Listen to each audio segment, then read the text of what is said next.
What if some of that shit is so big? What if some of that shit is so big it can't be moved? Big, big, it can't be moved. Big, big. What if some of that shit is so big? What if some of that shit is so big it can't be moved? Big, big. It can't be moved. Big, big, big, big, big, big, big, big, big, big, big, big, big, big, big. In a country outside of the United States of America. Big. In a country outside of the United States of America. In a country outside of the United States of America. Big. In a country outside of the United States of America. Big. Big. Big. Big. Big. Big. Big. Big. They're too bloody big. They're too bloody big. So big. They're too bloody big. They're too bloody big.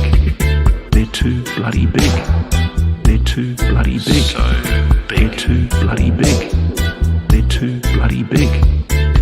I know exactly where it is.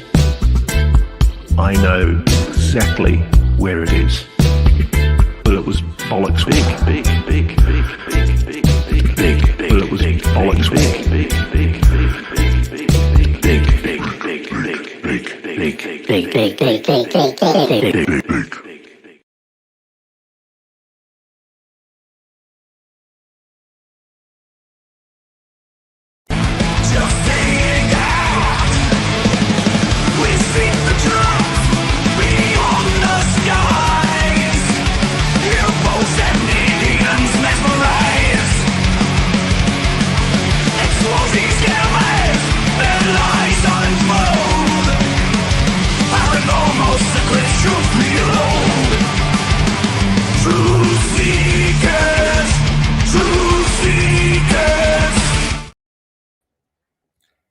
Greetings and salutations, friends, and welcome back. I don't know about your weekend, but I had a hell of a weekend. I spent some time at the new studio site. Everything is proceeding just slower than I would like, but that is the way of life. So lately I've been thinking that slow and steady wins the race. Just keep trucking ahead. Also made significant progress on our new set. Yesterday, I keep saying every week, I hope to debut it this week. We'll see what happens. We want to welcome all of you. Tonight we'll be doing a very special report. on the people who are actively promoting, and some would say profiting from, in some cases, alleged UFO whistleblower Dave Grusch. And I use the term alleged UFO whistleblower because I'm of the opinion that if you won't provide evidence for your claims, you're not blowing the whistle. We have seen people like Edward Snowden in the past who provide a mountain of evidence along with what they're claiming. David Grusch so far has somebody told me, and I interviewed 40 people. And this is the kick the can game. When are we going to get to hear from those alleged 40 witnesses, firsthand witnesses to alien crash retrievals, perhaps even alien bodies? We did this series here on UFO whistleblowers of the past. We called it a not so brief history of UFO whistleblowers. We have parts 1 and 2 in our archive here. I am also, I had hoped to air it by now, busily creating a not so brief history of UFO crash retrievals. But before we do that, I thought this particular subject should jump the gun here as we evaluate the claims of a so-called whistleblower. Is it important that so many of the people associated with him, closely in some cases, so close he works for one of these people, should we understand that many of these people have made fantastical claims before and been involved in some very shady stories or attempts to generate money through promoting UFO stories, alien stories? Well, it would appear that we have direct connections in some cases between Mr. Grusch and some of what I'm calling the shady bunch. These are people who have been actively promoting these stories, some to the tune of profits in the millions of dollars for many years.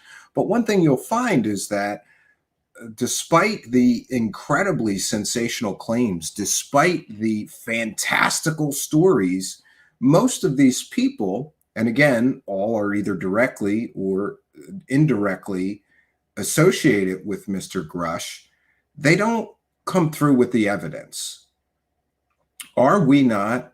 I have heard that we are the sum of our friend group. If you are hanging out with losers, you're not going to be very successful. But if you surround yourself with highly successful people, you have a better chance of being successful. So who has Mr. Grusch surrounded himself with? I have been busily watching as the connections between Mr. Grusch and well-known UFO profiteering hucksters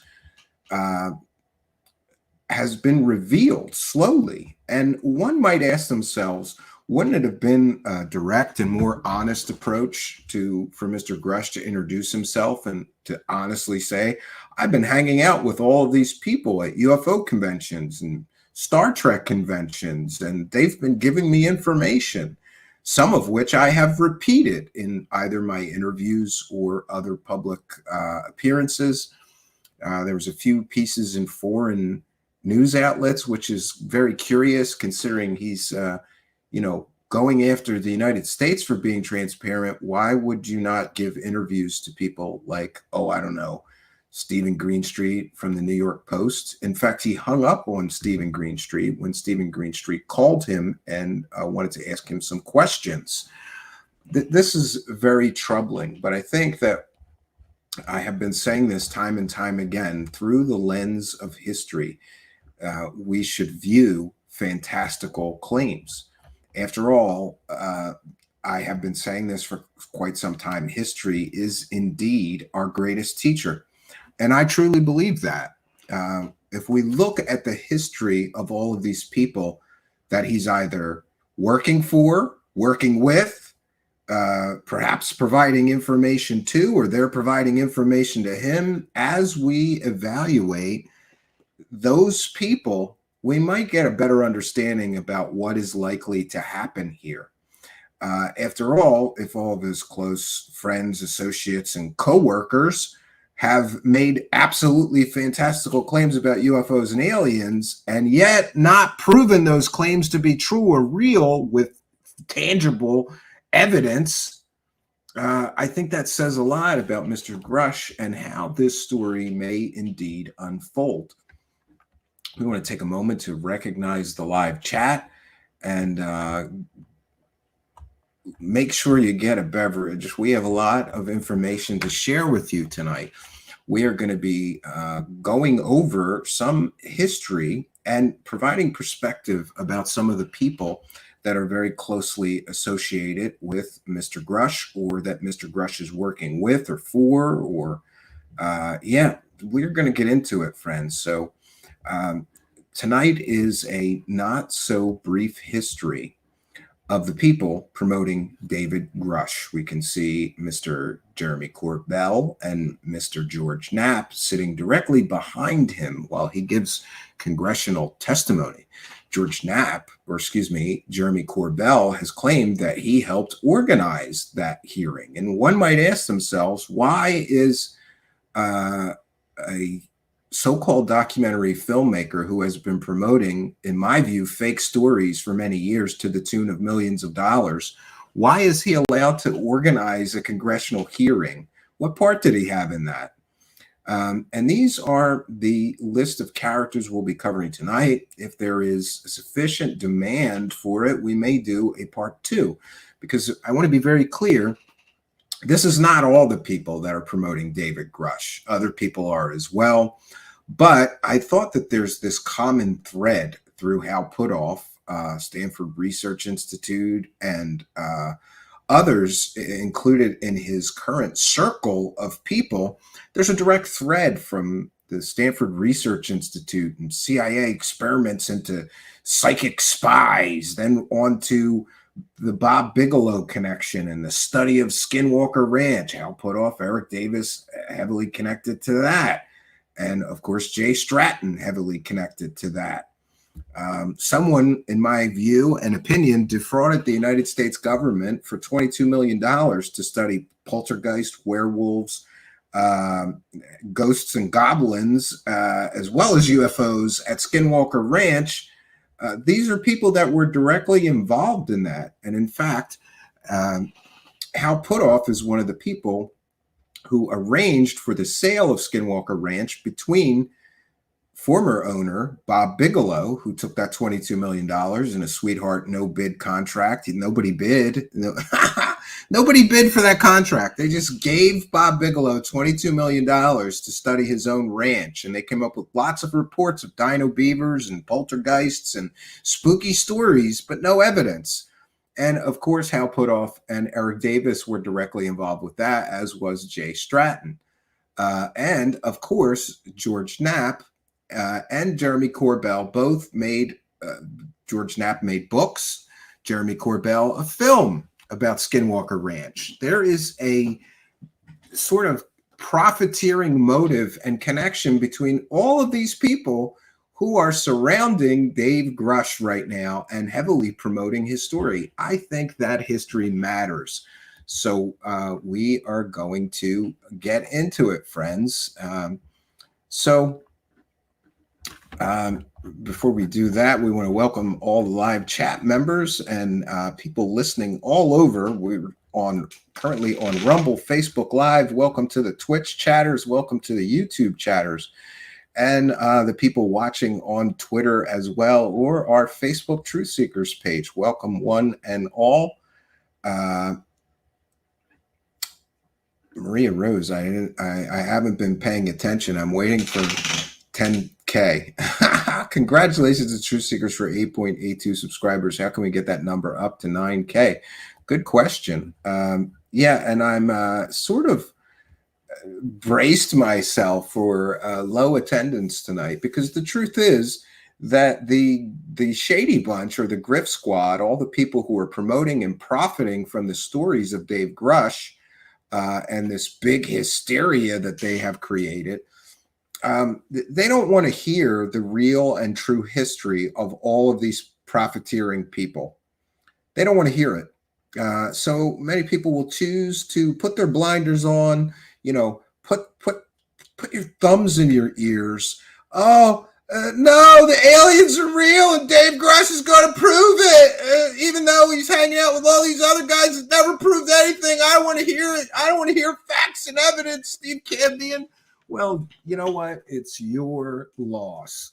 But we want to welcome those of you who want the full story of what is truly happening here, and we're going to break it all down for you tonight. So we're going to begin our journey with the story of one Hal Puthoff, who some people have called the godfather of UFO and paranormal grifting.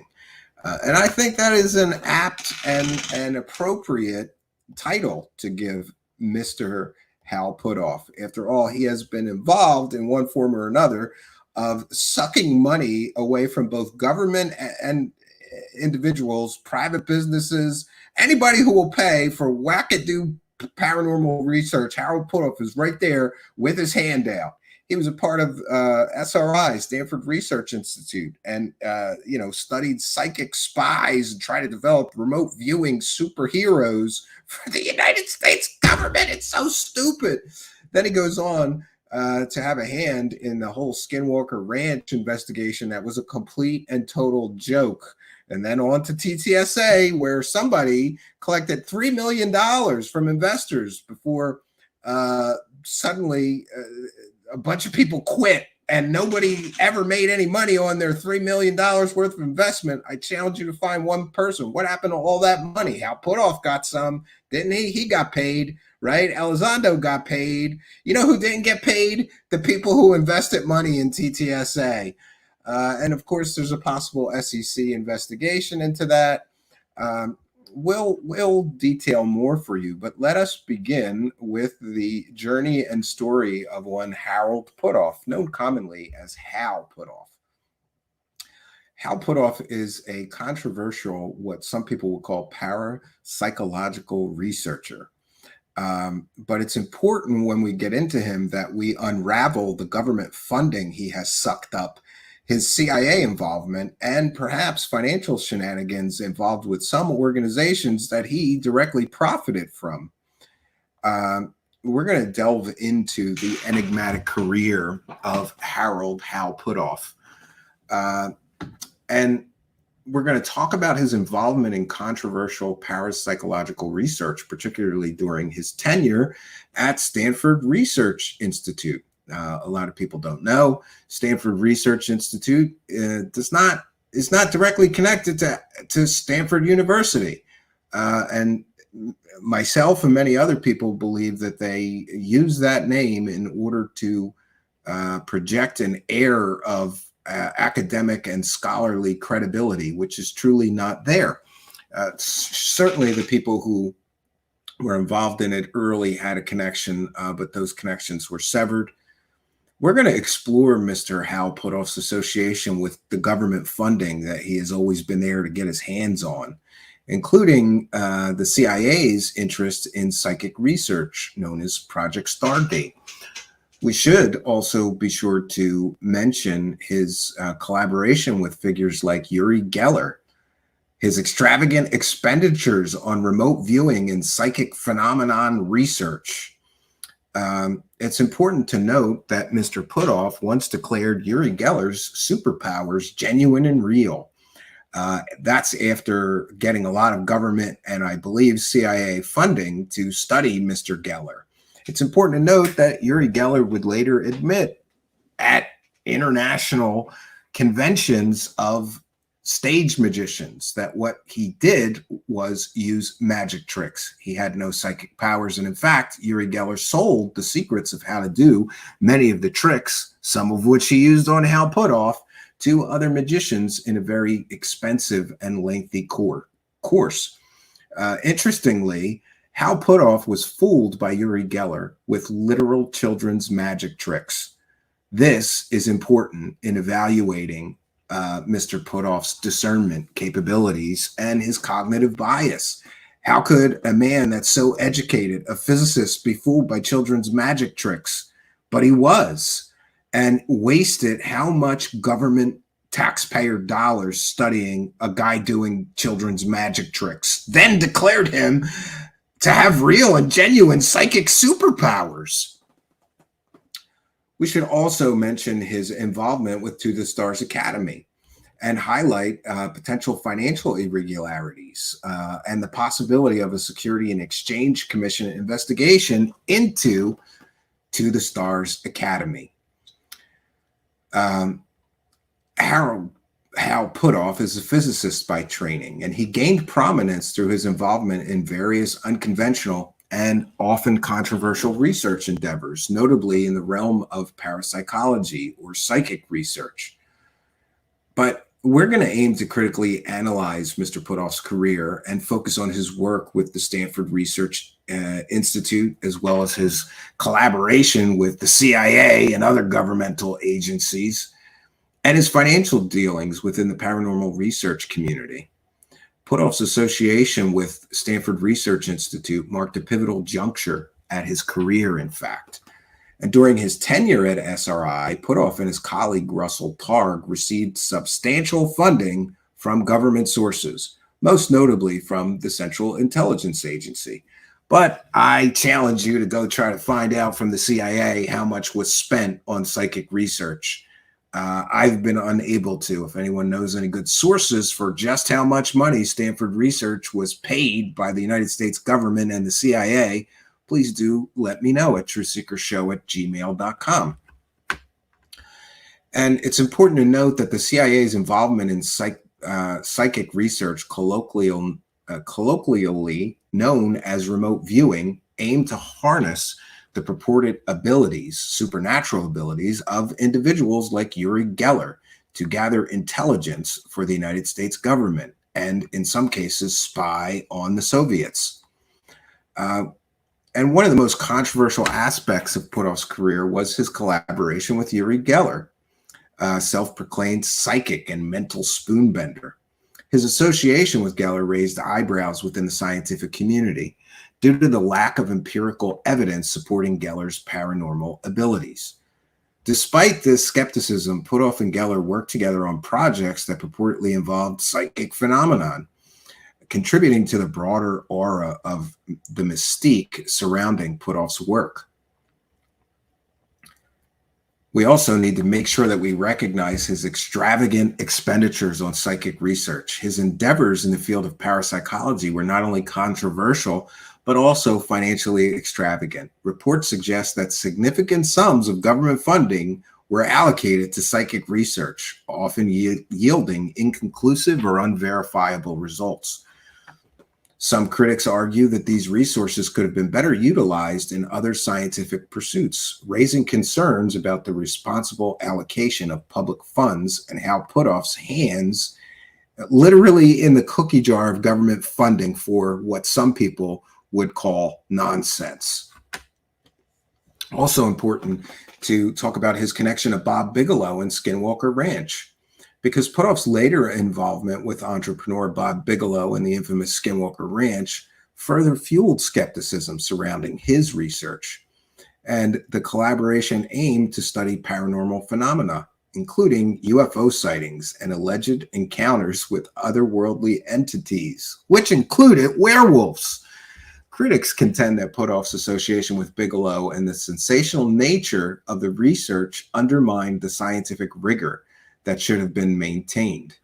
I think it's important that we recognize that Mr. Puthoff has been taking money, and what has he proven? Decades and decades, Mr. Hal Puthoff has been taking money, both from government sources, CIA sources, private individuals. Hey, if you want to study psychics, get out your wallet. It's going to cost you, but Hal Puthoff will be right there to do that work. So next, we have to mention his association and employment with To the Stars Academy, and perhaps some financial shenanigans involved with that. Because Puthoff's involvement with To the Stars Academy, an organization which was founded by former Blink-182 rock star Tom DeLonge, it brought further attention to his questionable research practices. After all, To the Stars Academy made many, many ridiculous claims, including having perhaps alien technology in their possession, and also promising that they were going to build a revolutionary spaceship, or excuse me, a spaceship with a, quote, revolutionary power source that would change the world, unquote, and later delivering nothing. Mr. Puthoff was also, for a time, I think, associated with or connected to the Joe Firmage free energy and anti-gravity scam, which some investors, on the record, Skinwalker Ranch new owner Brandon Fugel invested millions of dollars and then found out that it didn't work. Nothing worked. But back to the Stars Academy, concerns have emerged regarding the transparency of financial transactions and the allocations of funds that were all solicited from public donations. People want to know what happened to the money and the allocation of the funds within the organization. Who was paid what? No one, to the best of my knowledge, will answer any questions about where the money went, who spent it, how much each member of the organization To the Stars Academy was paid. It gets shady very quickly. And of course, we've learned through recent reporting by Art Levine that there is a potential SEC investigation. While scrutiny mounted about To the Stars Academy, there has been speculation about a potential Securities and Exchange Commission investigation into To the Stars Academy for potential misconduct or even fraud, perhaps. And there has been claims of a previous SEC investigation which did not go forward. And the current claim is that there is a current complaint and investigation by the SEC into To the Stars Academy. And critics like me, quite honestly, argue that Puthoff's association with To the Stars Academy, along with his history of controversial research and let's just call it paranormal profiteering, I believe that warrants a thorough examination of any organization he is a part of's practices, especially when it comes to financial matters. Hal Puthoff's career has been marked by his controversial research, by lots of government funding and questionable financial dealings. His collaboration with figures like Uri Geller, involvement with To the Stars Academy, and other pseudoscience investment opportunities, like his own company. He wants investment capital for his company that investigates wacky stuff. And also, certainly, his association with Skinwalker Ranch have raised concerns within the scientific community and beyond. While Puthoff's contributions to various fields and fields of research cannot be entirely dismissed, the shadow of the controversy around him and what some may call financial shenanigans for some things he's been a part of casts a very skeptical light on his history. I believe that further investigation and critical analysis are essential to fully understand the implications of Puthoff's work and his perhaps influence on David Grusch. We have seen that Mr. Grusch has been talking about some things that Hal Puthoff wrote papers on. I don't think that's a coincidence. We have also seen that Mr. Grusch is directly connected to one Eric Davis, who worked for Mr. Hal Puthoff multiple times through various different agencies. I don't think this is a coincidence. And why is it that all the Ttsa profiteers who ran that thing into the ground, some would say, are all right around Grusch looking for another payday off of the paranormal? I don't think that is a coincidence either. And so our next contestant here is, we're going to go, let me check here. Dr. Eric Davis. He's the next contestant on the Shady Bunch game. Dr. Eric Davis directly mentions Mr. Grusch before Mr. Grusch became public, and even claimed that David Grusch was basing some of his opinions on projects that Eric Davis has been a part of. Certainly, also, Mr. Davis has been a controversial figure who's made many, some would say, out of this world. Others would say incredibly fantastical claims of alien back engineering program and things recovered. He famously made a statement 3 years ago in a New York Times article claiming the government was in possession of alien technology. And to this day, Mr. Davis has not proven any of his claims or provided any evidence for these very, very bold and fantastical claims. He has also been involved in the so-called Wilson Davis notes, but won't talk about them. It's top secret. The Davis Wilson notes are a joke to me. When the primary actor in the notes comes out and says, these are a work of fiction. I may know Eric Davis. I may have met him, but I wouldn't know him to see him. You know that the story is fake. And of course, that story was promoted by many of the same people on our list tonight. And of course, many profited from that story. It's a big UFO circle jerk. That's what it is. Here's a shot of Eric Davis, if anybody is unaware. Interestingly, Mr. Davis is another person directly connected to Dave Grusch, even claiming that Dave Grusch is basing some of what he's saying off of programs that he's been a part of, but he can't talk about it. It's all top secret. You ever notice that? Oh yeah, the aliens are definitely here, and I worked on the program, but I can't speak directly about that. It's all classified. It's this game of kick the can, right? When you ask these people for evidence of their claims, they make excuses. They don't deliver. They have a history of not delivering. So as far as Eric Davis, will unveil some of his controversial claims and speculative research in the realm of alien technology and the paranormal. We'll delve into his work and assertions made by Dr. Eric Davis, a researcher known for his association with Dr. Hal Puthoff, and his controversial claims.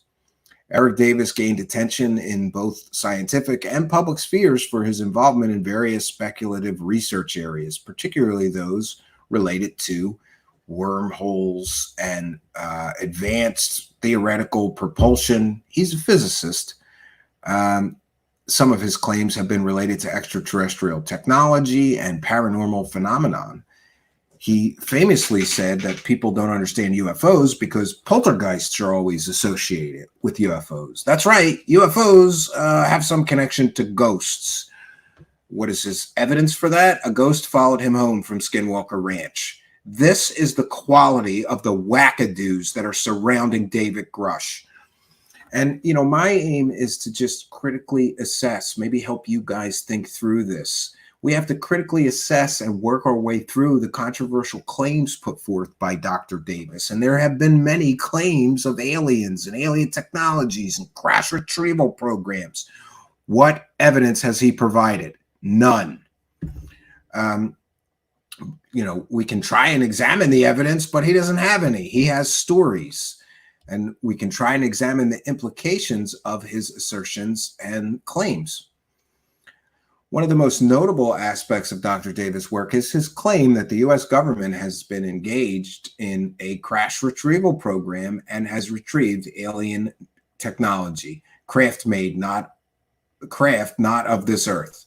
He suggests that certain advanced technologies, including propulsion systems and energy sources, have been derived from extraterrestrial sources. This assertion, of course, is controversial due to the lack of verifiable evidence that he presents and the speculative nature of his claims. Until he provides evidence of these huge claims, they are nothing more than speculation. Similarly, Dr. Davis' investigation into poltergeist phenomenon has been met with skepticism as his reported findings remain largely anecdotal.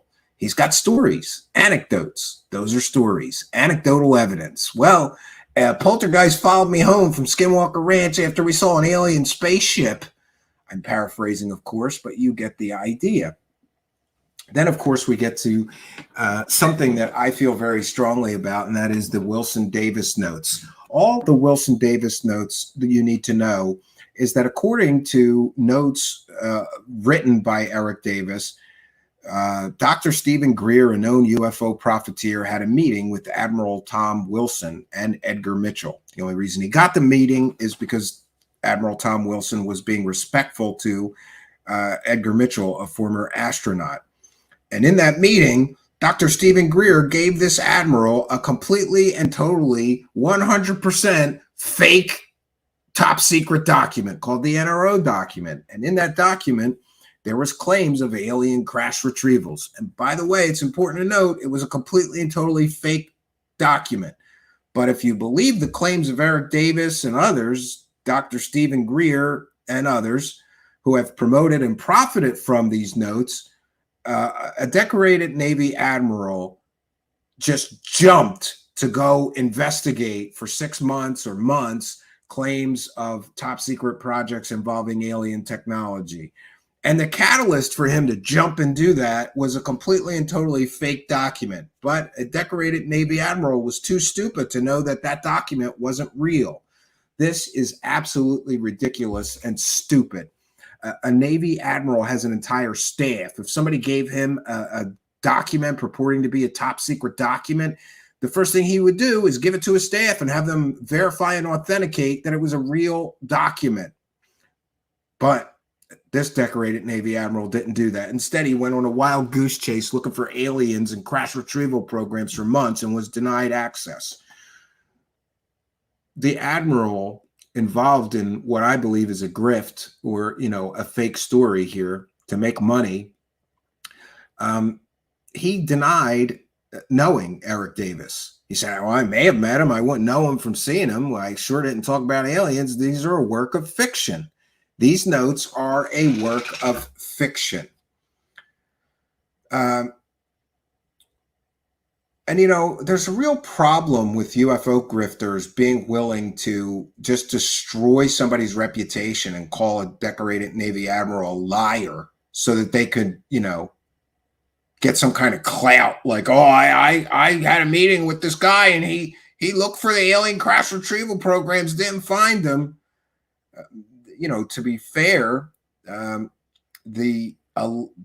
the Davis notes, which detail this Admiral Tom Wilson's alleged attempt to investigate programs related to the back engineering of alien technology, has sparked intrigue and a great deal of controversy and debate within the UFO community. However, the authenticity and veracity of those notes remain contentious. Eric Davis has now more or less admitted he wrote them, but we still got the main actor involved in the notes saying, I didn't have a meeting with this guy. These are a work of fiction.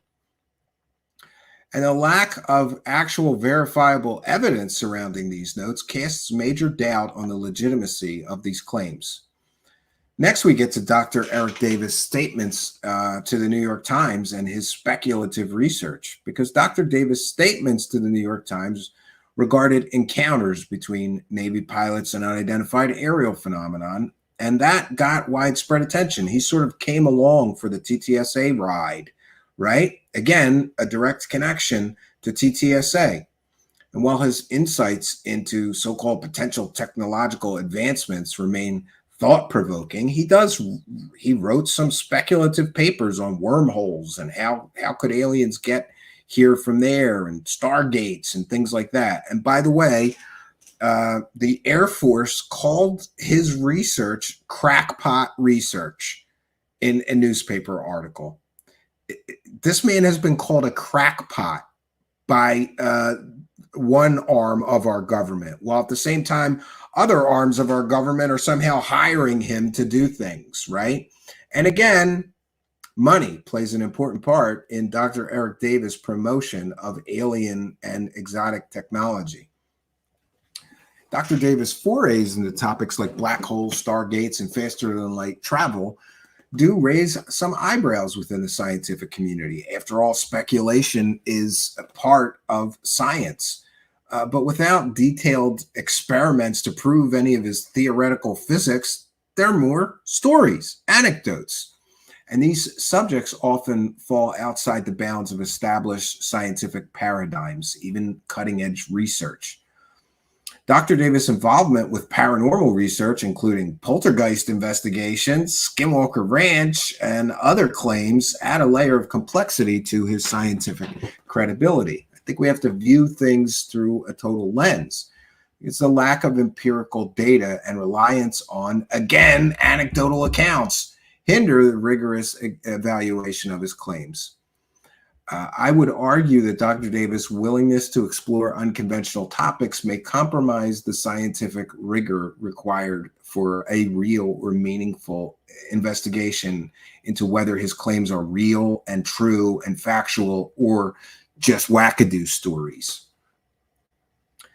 His work in the realms of alien technology, paranormal phenomenon, and speculative physics presents a perplexing conundrum for public discourse. After all, how can we take him as credible if he's talking about ghosts following him home from a spooky ranch in the form of Skinwalker Ranch?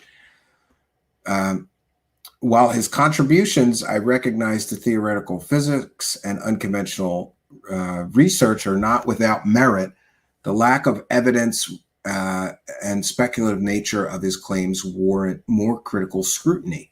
Remember that Dr. Eric Davis is one of the people that apparently is feeding information to Dave Grusch, or was feeding him information before he began making these claims. Here we have Dr. Davis, who made these claims of the government being in possession of non-human technology 3 years ago, and also being involved in this notes that many people, these Davis Wilson notes that many people believe are just another story to make UFO dollars. Again, all unproven claims. It's been years since he made the claim to the New York Times. Where is the evidence? Next, of course, we get to one Luis Elizondo. But before we do that, we'll check in with the live chat. Good to see so many people here. We have great turnout tonight. If you're just joining us, you are watching or listening to Truthseekers, and we are going over the not so brief history of the people promoting Dave Grusch and his stories. Next, of course, we get to Lou Elizondo, who should be no stranger to this show. Everybody knows how I feel about him. Oh, before we do that, let me go over back to I had something to share from Stephen Greenstreet about Mr. Davis, and I think is important. So we'll get that going.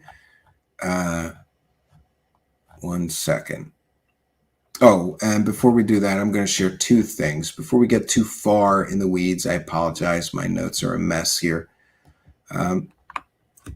The Soul Foundation for Advanced Studies is likely a reference to the legendary Institute for Advanced Studies. So here is another connection to Hal Puthoff, the agent of record for the nonprofit of Nolan that Grusch is part of, and their registered patent is listed as Ignite. Ignite has their senior VP and chief strategy officer listed as Joseph Donato, a known associate of Lou Elizondo. So there's all these connections. Dave Grusch is working for Garry Nolan. UFO whistleblower states he is currently the COO of the Soul Foundation. Also part of Soul Foundation is Christopher Mellon and Garry Nolan. By the way, I left Mr. Mellon out. We ran out of space on the thumbnail. He's another person who is promoting Mr. Grusch's claims, again, without evidence. All these people are promoting his claims, telling us, oh, the evidence, he's got plenty of evidence. It's been months. Where is the evidence? Are we just going to kick the can until we finally give up and go, oh, he doesn't have any evidence. He's got stories from wackadoos like Hal Puthoff and Eric Davis, lifelong wackadoos. 1 second here. Now, I had the, Earth Tech is also Hal Puthoff's company, and Eric Davis works there. So there's all of these connections, right? And I am going to share my screen. Here's Mr.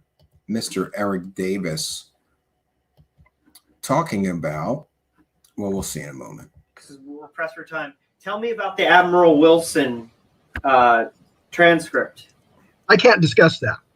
You can't discuss. I'm not at liberty to discuss it. He's not at liberty to discuss it. His names are all over it. Why would he not confirm or deny that he wrote those notes until years later? It's because of the kick the can game, friends. You give as little evidence as you have to promote the mystery and make all the money, and you don't give details until you're forced to. Because you're all over the. Oh, I know. All over it. Yeah. They were leaked out of Ed Mitchell's estate. And there's nothing I can say about it. There's nothing he can say about it. It's all top secret.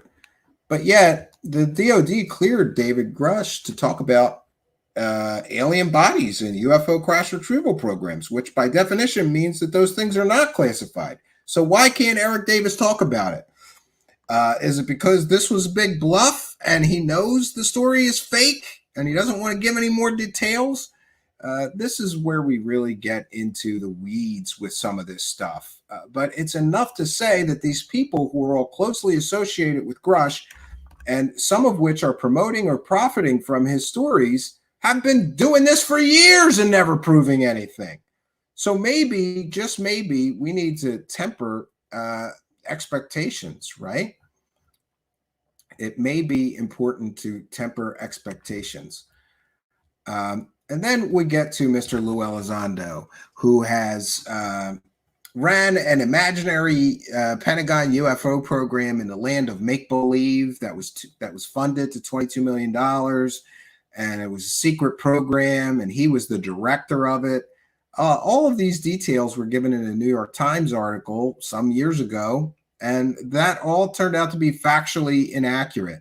Later, Mr. Elizondo would have to admit in his own statement to the Inspector General when he was complaining, he was complaining like, I'm trying to pretend I'm running a UFO program or that I did for the government, and you people are saying that ain't true.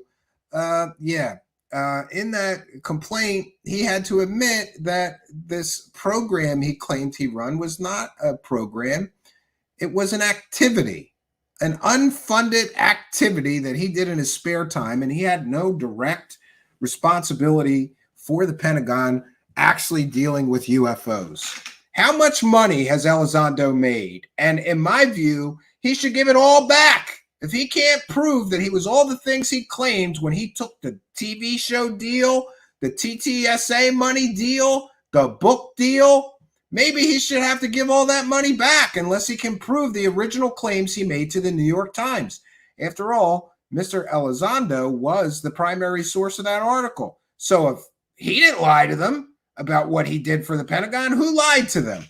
These are important things. And of course, we also have Brian Bender, who claims that Mr. Elizondo has groomed Dave Grusch for his new role as a so-called whistleblower. Great. So we have somebody who lied to the New York Times, manipulated all the information so that he could get TV show deals and documentary deals and book deals and speaking fees. We have that guy teaching the new guy how to do that. Is that what's going on here?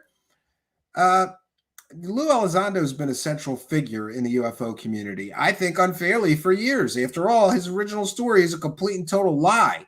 And he's known for his claims about a $22 million secret Pentagon UFO program, the existence perhaps of extraterrestrial beings, and his involvement with organizations like To the Stars Academy. He's made some incredibly controversial statements in public, never proven anything. And then there is his alleged use of sock puppet accounts, his manipulation of the UFO community, financial gains from TV show deals, speaking engagement, book deals, money from To the Stars Academy. Nobody knows how much he got from To the Stars Academy, but I guarantee that he made more money off of To the Stars Academy than any of their investors did. And maybe the SEC investigation will force him to disclose how much of that money raised for TTSA was he paid? There is we're going to be talking about scrutiny when it comes to Mr. Elizondo. He's the guy grooming the new guy. We have to scrutinize him and his previous claims. Lou Elizondo did capture the imagination of UFO enthusiasts and some members of the wider public with his bold assertions about UFOs and extraterrestrial phenomenon. But of course, we have to highlight his false claims of a $22 million secret Pentagon UFO program he was the director of, because that's one of the most contested aspects of Elizondo's narrative, is his assertion of having run a $22 million Pentagon UFO program that he was the director of. Skepticism has arisen over the lack of concrete evidence substantiating this claim. And don't anybody show me the Harry Reid letter, because Harry Reid is the person who many people believe is responsible for taking $22 million of taxpayer money to fund a ghost hunt, okay? He's not a credible source. That's the only source that says Elizondo wasn't lying to the New York Times and that he really ran a program called that. The Pentagon has made repeated statements that Mr. Elizondo had no assigned responsibilities with the Pentagon around UFOs. If the program was real, they would not do that.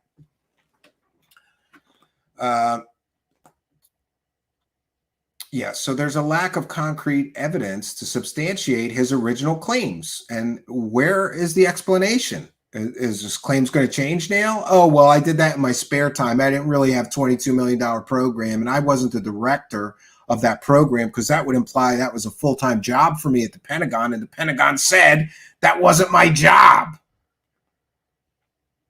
There is no concrete evidence substantiating this claim unless you accept the the wackadoo prover maneuver, when one wackadoo who's on the take for UFOs and aliens making money for them and their friends substantiates the claim of another UFO profiteering whore.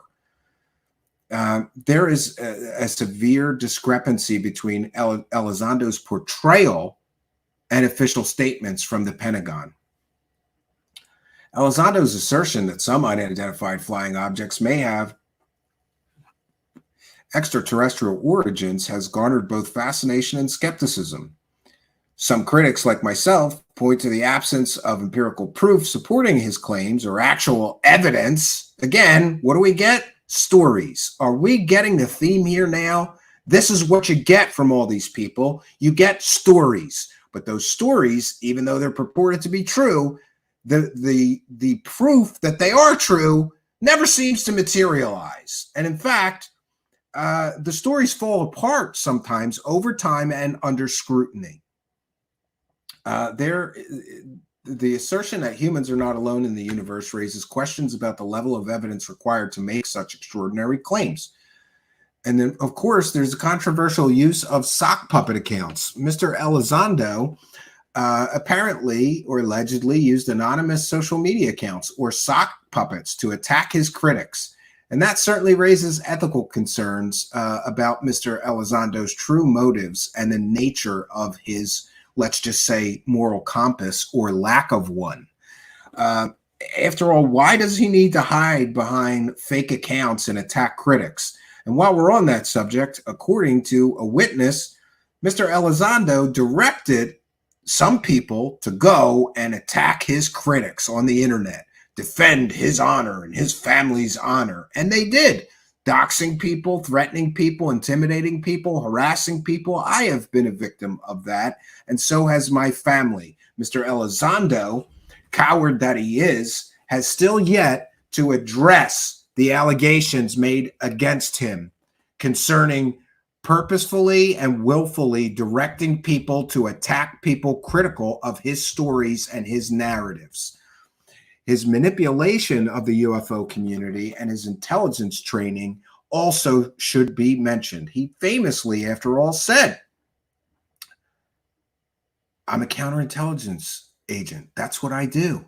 And in 2008, I was asked to apply those skills to the UFO community. Many people claim that Elizondo employs his intelligence background to manipulate members of the UFO community, to attack his online critics, and that certainly highlights the potential misuse of his government intelligence training. The alleged exploitation of trust within the UFO community raises questions about his ethical responsibilities and the ethical responsibilities he has with making extraordinary claims with no verifiable evidence or proof. Again, anecdotes and stories. Then we get to Mr. Elizondo's financial gains from media deals and book engagements. And let's not forget Ttsa, which many have called a techno scam. Reports of Elizondo securing television show deals, speaking fees, and book deals based on unverified or exaggerated claims underscore the commercialization of his UFO for profit narrative. His pursuit of financial gains through sensationalism may compromise the credibility of his assertions and intentions. At least they would to most rational people. And then, of course, one of his most controversial things, and again, none of the things I'm being critical of him will he actually talk about or accept questions about. Why not? These are questions that demand answers, Mr. Elizondo. And if you're too cowardly to answer the questions, I'm just going to keep asking them until you do. One of his most controversial associations was with To the Stars Academy, which may be under investigation by the Securities and Exchange Commission for some form of financial irregularities or fraud. Elizondo's involvement, and that's alleged, Elizondo's involvement with To the Stars Academy, which raised by some accounts, $3 million from investors with promises of revolutionary technology, has drawn an incredible amount of scrutiny.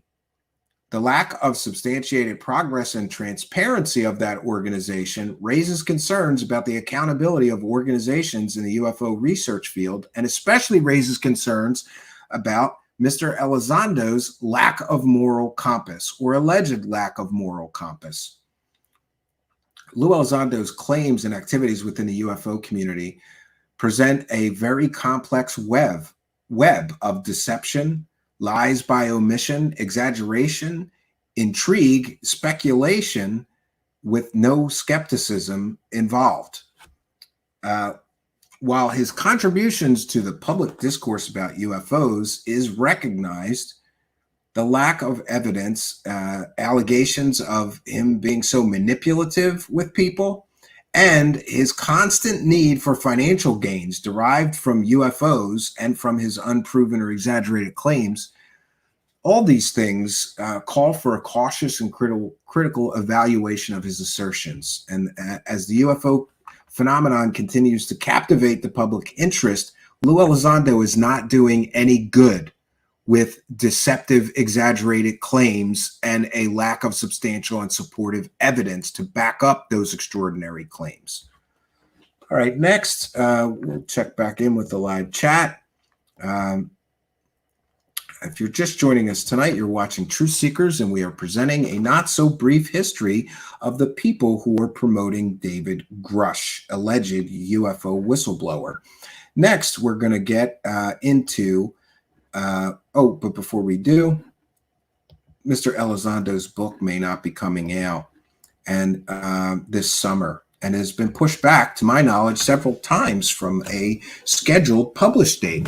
Could it be Mr. Elizondo's original narrative collapsing down like the house of cards of exaggerations, half-truths, and lies by omission it was built on have anything to do with his book not being published when it was supposed to? Are they just trying to wait it out? We call that the Cosmic Con Shuffle. When you really get caught lying about something, you got to go away for a little while, right? Do the Cosmic Con Shuffle, and then you come back with brand new stories you're not going to prove. Just like the last stories that you said that you didn't ever prove. Here's him making some pretty bold claims. And of course, any show that has disclosure in the title is a shit show of misinformation, disinformation, half-truths, lies, fairy tales, and delusions. Don't watch any show with disclosure in the title. I'd like to switch this round and first of all start off by congratulating you on the recent announcement that you're bringing out a book. Oh, yeah. It's a recent announcement. Oh, wait a second. Let me fix this here. And we're going to put our fair use banner up as well. This is a transformative work. We're educating the public and giving you a breakdown of all of the history of some of these, the people I'm calling the Shady Bunch. We're bringing you their history. This is a fair use of this material. We'll be discussing and critiquing the video we're sharing. We're also using this video to educate the public about people making extraordinary claims surrounding UFOs and aliens. So congratulations on that. Now, thank you. A lot of people saw this headline article within the Hollywood Reporter that the book will reveal shocking details. And now we all know what people on social media like. A lot of are speculating and making claims that it's a pay for disclosure tactic, which of course they're going to. Can you just set the record straight, please? Yeah. Shocking, right? Why would he wait with the evidence until he had a book deal if he really cared about disclosure? Why doesn't he just drop the evidence, right? It's always, everything these guys do is profit driven. We heard details of Mr. Grusch beginning to say something, talk about a certain thing to the Canadian member of parliament he met with the week of May 15th. Ross Coulthart cautioned him, no, we have to save that for the documentary, right? It's always about the payoff. Where's the payoff? They for disclosure people, they sure don't disclose much, right? Not until the floodgates of UFO cash open for them. And so we can... Yeah, I mean, first of all, what I'll say is that I'm writing the book. Second of all is that the intended audience is for a lot of people that have never even gone onto UFO Twitter. What I will say, and I won't go into any more detail than this, is that the purpose of the book is going to be very, very apparent when it comes out. And I think people who know me are going to be like, that clever guy. People who don't know me are going to probably wind up having to eat some of their words. It's funny to watch social media and people go way out on a limb and start making speculation, wild speculation. It's a money grab.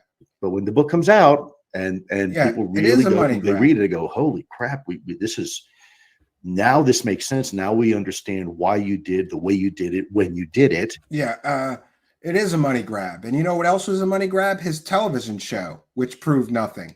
You know what else was a money grab? Ttsa, which proved nothing. $3 million people invested in that company. They got nothing back, but he made money. Tom DeLonge and his sister made money. Hal Puthoff made money. I believe Garry Nolan may have made money, right?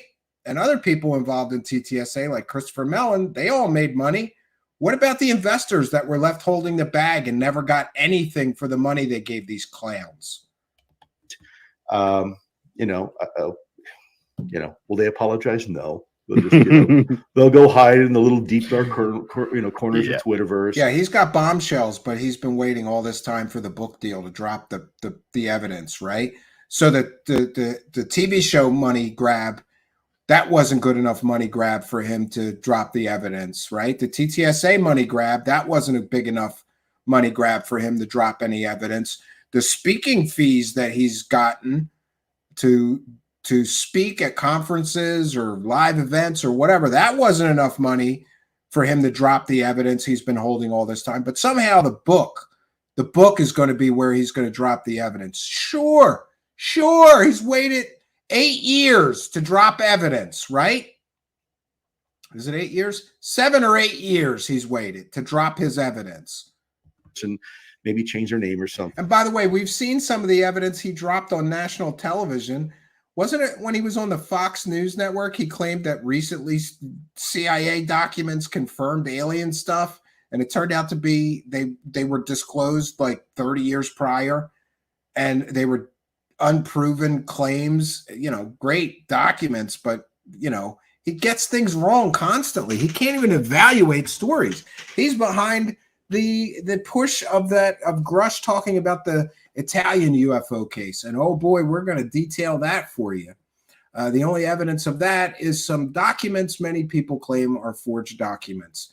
And the story got added on to, and people keep adding on to it. And a UFO grifter involved in the Trinity hoax was involved in that as well. And the Trinity hoax is a proven hoax now.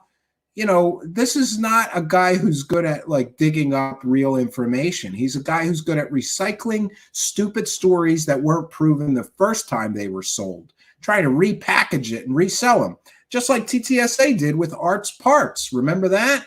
Oh, we'll get into it. But I'm used to it. You know, for the last 3-4 years, I've been used to people always accusing me of one thing. They're never happy, no matter what you do for them, no matter how you do it. You know, I'd be happy if you actually provided evidence of your claims instead of filling your pockets with UFO dough constantly, right? You know, like at some point, don't you have to say, like, listen, you need to prove the shit you were talking about 5 years ago was true before you come out with new stuff you're claiming is true and want more money. Like the greed of these people, they are insatiably greedy, all of them. You've just got people that are sharpshooting you. They're throwing rocks. I don't know why that is. It's sad. Yeah. You know, I really hope that. Yeah. Asking for evidence is throwing rocks and attacking them, right? That's how you know that this man suffers from a delusion-based belief system, because he cannot withstand critical thinking people asking him questions. And he's such a coward that he went on no shows that asked hard questions, right? Well, with the possible exception of UCR, and we saw how that turned out, right? One hard question, the guy melted, started talking about somebody's mother being a hooker, right? What if I called your mother a hooker? Ridiculous, cowardly. Those type of people find whatever profit-driven clown they're looking for. You know, but if there's one thing, you know, my track record speaks for itself. Yeah, your track record of, let's see, deception, half-truths, and money grabs. Your track record of half-truths, deception, false information given to reporters, false information given to members of the media at some of your media appearances, your constant money grabs and need for the UFO community to pay your bills for the past 8 years. Yeah, that track record is clearly established. But you know what he doesn't have a track record for? Coming with any evidence. No evidence. No, just stories, more stories. People should know me now at this point that I'm not a money grab kind of guy. I do think very deliberate. Yeah, because people who aren't money grab guys don't go after television show deals. By the way, he tried to go after another television show deal with HBO with Jeremy McGowan and UAPX. That didn't work out for him. People who are not interested in money grabs don't go out looking for book deals, speaking fees, salaried positions with startups that claim they're going to build a spaceship with a revolutionary power source that'll change the world, and accept money from investors that never get any of their money back. Does that sound like somebody's not interested in money grabs to you? Really, very strategically. And again, I think the book is going to serve a very specific purpose. And I think people are going to be delighted when it comes out. You know, that's where we are with that. I'm not going to go into much more detail than that. So. Yeah, you got to buy the book before he'll give you any details. He's got to get the money before you hear any of the information. Because this way, you know, buyer's remorse, buyer beware, no refunds, right? If you give him the $20 for the book and it's just more stories, he's already got your $20. He doesn't care what you think. But I think it's going to be very, very eye-opening. And I think people are going to come back and say, holy cow, wow, that was exactly the way to do it. And by the way, it's my narrative. So, you know, when I sit there and I it's my narrative, do an interview on a like a major news media, these are like 2 to 3 minute sound bites. Yeah. And it's not it. And by the way, I don't control their editing. This is blame those people for things that you've said that you've never provided evidence for. It's the editor's fault. It's totally the editor's fault, friends. It has nothing to do with him. And remember, Dave Grusch is making claims of recovered alien technology. Dave Grusch is also making claims of materials in the possession of the United States government that purportedly comes from aliens. But we have to remember that Lou Elizondo made all those claims before with Ttsa years ago. Then they collected $3 million and didn't prove shit. They didn't prove any of this. All of this has happened before, and it will all happen again, friends. But let's rewind a few years and see some of the fantastic claims of alien technology being made, right? We forget, right? The Adam Research Project. Oh, we got a whole warehouse, right? We got a whole warehouse, and we're going to fill it with alien crash retrievals and UAP crash retrieval technology. And all they had was Art's parts. Long debunked garbage story from Linda Moulton Howe that even Art Bell said was nonsense. Well, yeah, when I reflect upon what we've been able to accomplish, I sit here and kind of go, yay, and say, Steve Justice, Mr. CIA, yeah. Because the expectations. Oh, look, that's Hal Puthoff making claims of material in possession for the Adam Research Project, which may be alien, right? Are huge when the expectations. We've got Hal Puthoff, Steve Justice, Lou Elizondo, all making these claims before that Dave Grusch is making now. Are extremely high. Who might his sources be for his adamant belief that the United States government has crash retrieval programs and recovered technology that may come from non-human entities? All of this was claimed before while they were doing the TTSA money grab. Is this just TTSA 2.0 money grab? Performance has to follow. And so performing is key to me now. We have multiple samples now from multiple sources, ranging a wide variety of integrity. Even if the material goes nowhere, people are beginning to provide us things. Wow, that is. Did they prove that any of these things were alien? Did I miss the memo? Did I miss the New York Times article? Did I miss the major media announcing verifiable evidence and proof of extraterrestrial visitation in the hands of Luis Elizondo, Hal Puthoff, Garry Nolan, and other members of To the Stars Academy? Did I miss it? Did they ever prove these claims? These same claims are being made now, but on a grander scale. Welcome to TTSA 2.0, friends. More brilliant than I thought. And the money grab is going to follow this. The likes of this money grab coming up is going to be like nothing we've ever seen before. I think it could reach 20, 30, $50 million, the money that will be generated from this delusional escapade. What's different about the activity that we have going versus, quote, the field out there is that the field out there is... Yeah, this is the president of Science and Technology, the guy that thought that Uri Geller's children's magic tricks really were superpowers, real superpowers. And by the way, let's not forget that Mr. Elizondo has made claims of having superpowers himself. Do we see the wackiness here and how the wackadoo comes forth when you start scrutinizing claims made by these people? And I mean claims besides aliens. You mean aliens isn't enough? Let's throw some superpowers in there. To make this story really pop, we need somebody with superpowers, super psychic spy program superpowers.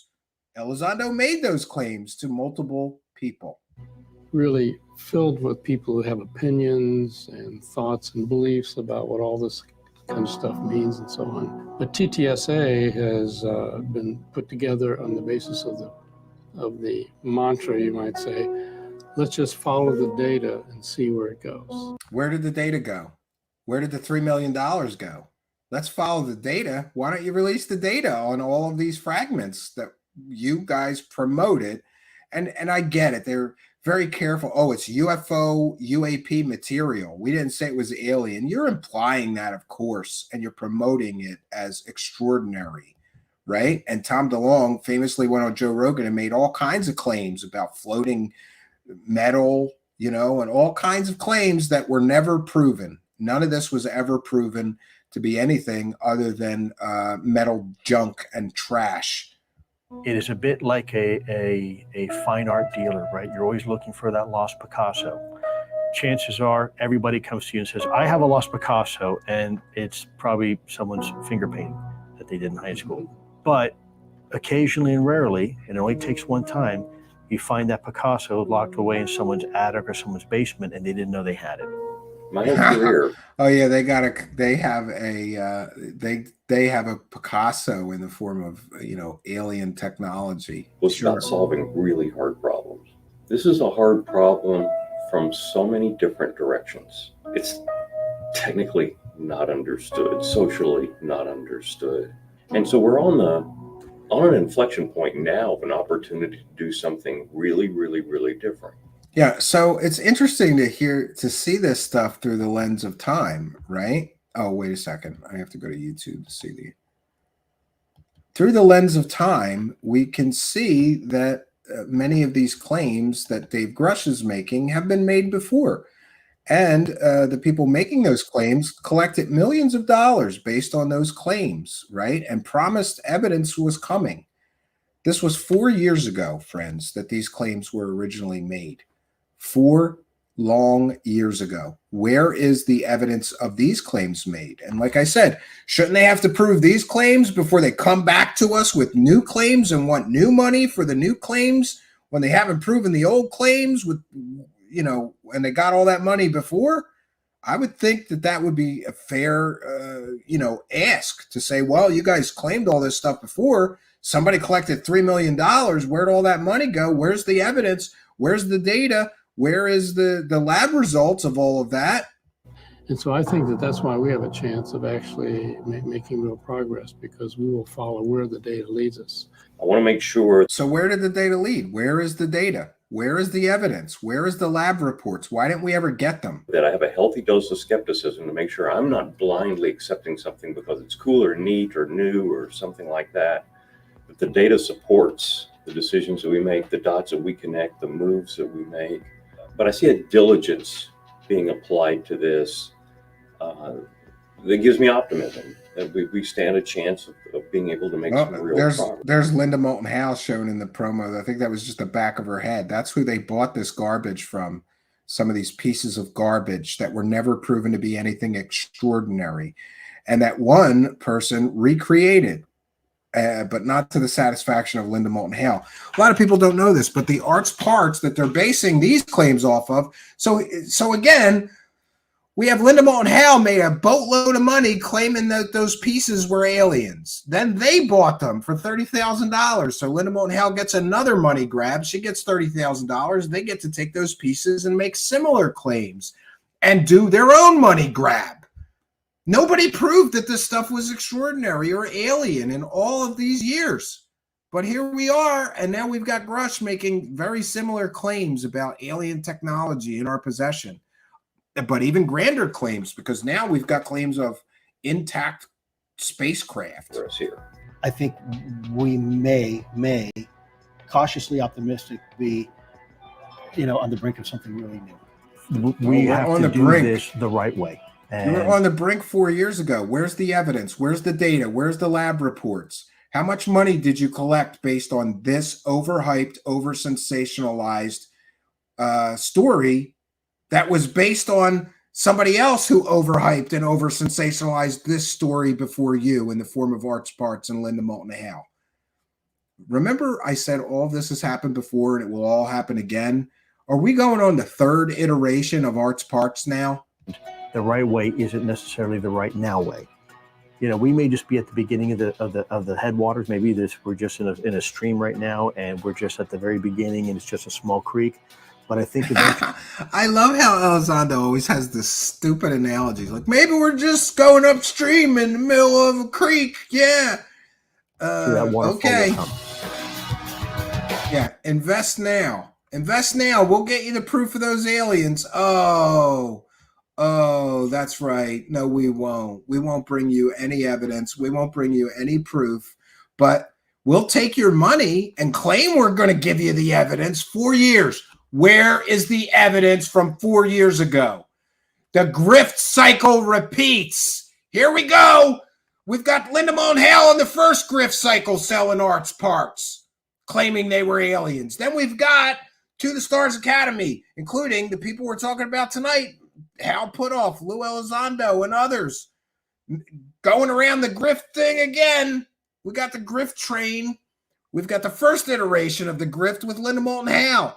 Then these guys and then we recycle that grift a second time. And now we're on to the third recycling of the original grift.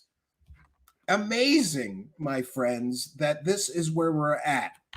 How many times are we going to let grifters sell us the same story without actually having proof or evidence? And each time you will notice that each time the claims get grander and grander, right? Each time they get grander and grander. Oh, I will have to we'll take a moment here to recognize Event-Tide. Thank you, Event-Tide.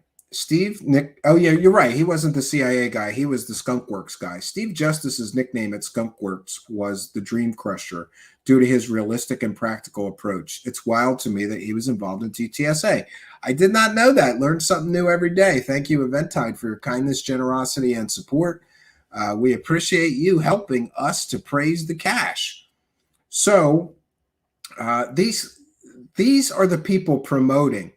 This guy, Lou Elizondo, who pushed this nonsense garbage story 4 years ago, is the person allegedly grooming Mr. Dave Grusch for his role now as a so-called UFO whistleblower.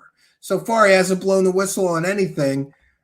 We didn't get any evidence. We got a lot of stories. You notice the theme here? We get a lot of stories. You know what we don't get? Evidence of claims made, which is vastly more important to stories than me. I don't want to hear another 4 years worth of stories out of Dave Grusch before we find out, just like Hal Puthoff and Lou Elizondo and Christopher Mellon and Tom DeLonge and the Ttsa alleged techno scam, allegedly under investigation by the Securities and Exchange Commission. I don't want to wait 4 years with Grusch before we find out, just like I just showed you. They've got no evidence. They've got no proof. They've got stories. And this is next on our list here. We're going to get to Mr. J. Stratton, who is interesting. 1 second here. You ever have sound playing and you don't know where it's coming from? Not good. Okay, let me get rid of that. We're good again. All right, let me find our next piece to share with you. I'm going to share this from my Twitter. You should follow me on Twitter. It's at Stephen Cambion on Twitter. This is from Stephen Greenstreet. Interesting. Jay Stratton. Jay Stratton was the former director of the Pentagon UAPTF, Unidentified Aerial Phenomenon Task Force. And he talks about his ghost encounters on History Channel's The Secret of Skinwalker Ranch. Jay Stratton believes that his house is haunted by UFOs, werewolves, and violent poltergeists. This man, Jay Stratton, was David Grusch's direct supervisor, his boss. And I think when evaluating the claims of David Grusch, we probably want to know, we probably should recognize and want to know that his former boss in the job where he's investigating UFOs is Jay Stratton, again, former director of the Pentagon's UAPTF. And he talks about his ghost encounters on the History Channel's The Secret of Skinwalker Ranch. And Mr. Stratton believes that his house is haunted by UFOs, werewolves, and violent poltergeists. Can you say wackadoo? Can you say it? Repeat after me. Wackadoo. Wackadoo.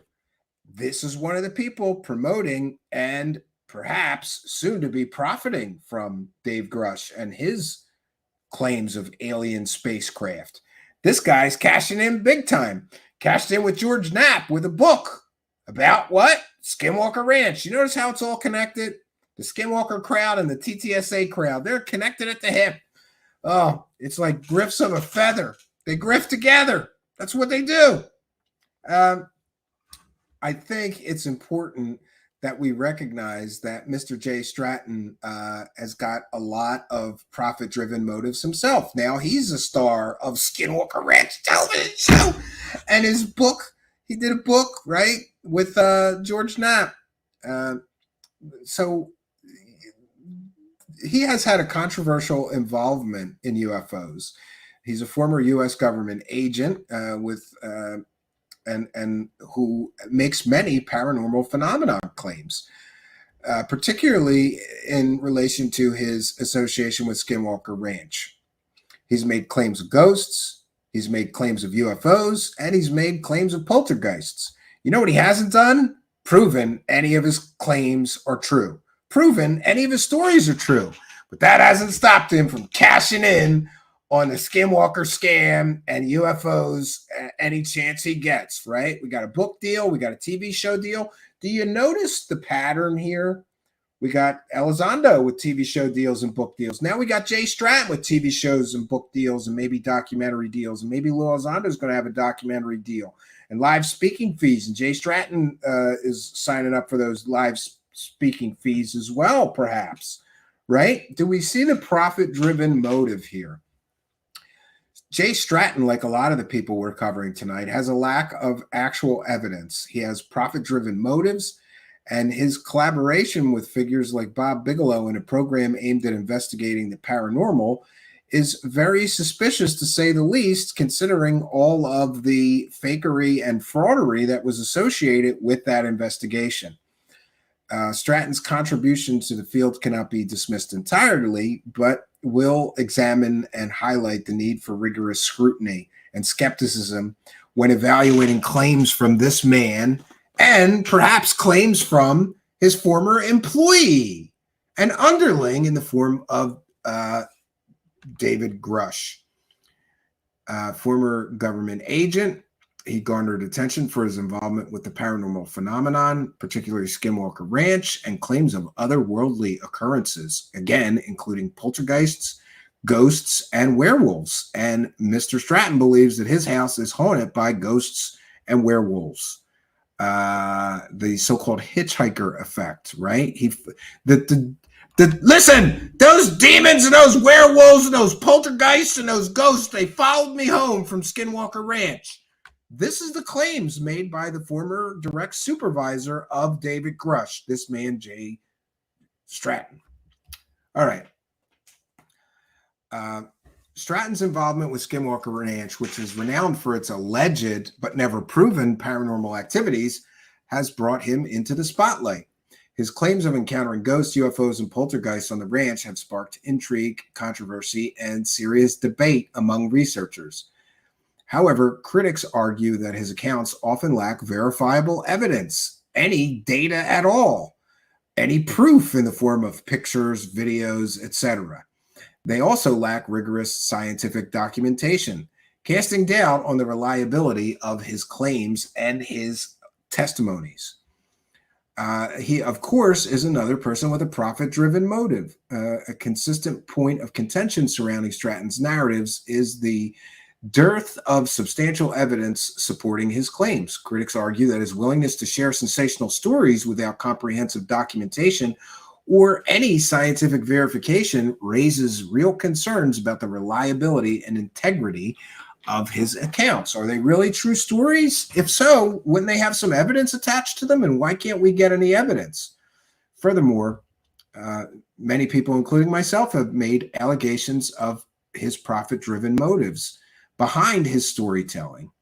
And that suggests a potential conflict of interest that may compromise the objectivity of the claims that he is making. After all, if you're getting TV show deals to tell ghosts and alien stories, aren't you going to come up with some more? I think that's a fair criticism of this man. Stratton's collaboration with entrepreneur Bob Bigelow in a program aimed at investigating the paranormal also drew scrutiny. While the program's intentions to explore unexplained phenomenon are commendable, critics question the rigor of the investigations and potential influence of profit motives on the research. We have heard we have heard Stephen Greenstreet detail in his reports that people would just fax Bob Bigelow fake stories about paranormal events happening at the ranch so that they could keep their paycheck. Was Mr. Stratton one of the people faxing fake reports of aliens and UFOs? The association with Bigelow, a figure with vested interest in paranormal ventures, raises serious concerns about his objectivity and the credibility of findings that he claims he has made. Jay Stratton's involvement with all of the paranormal phenomenon and claims he have made, particularly his association with the Skinwalker Ranch, claims of ghosts, UFOs, poltergeists, demons, hitchhikers, presents a challenging puzzle. Are we simply to accept extraordinary claims made with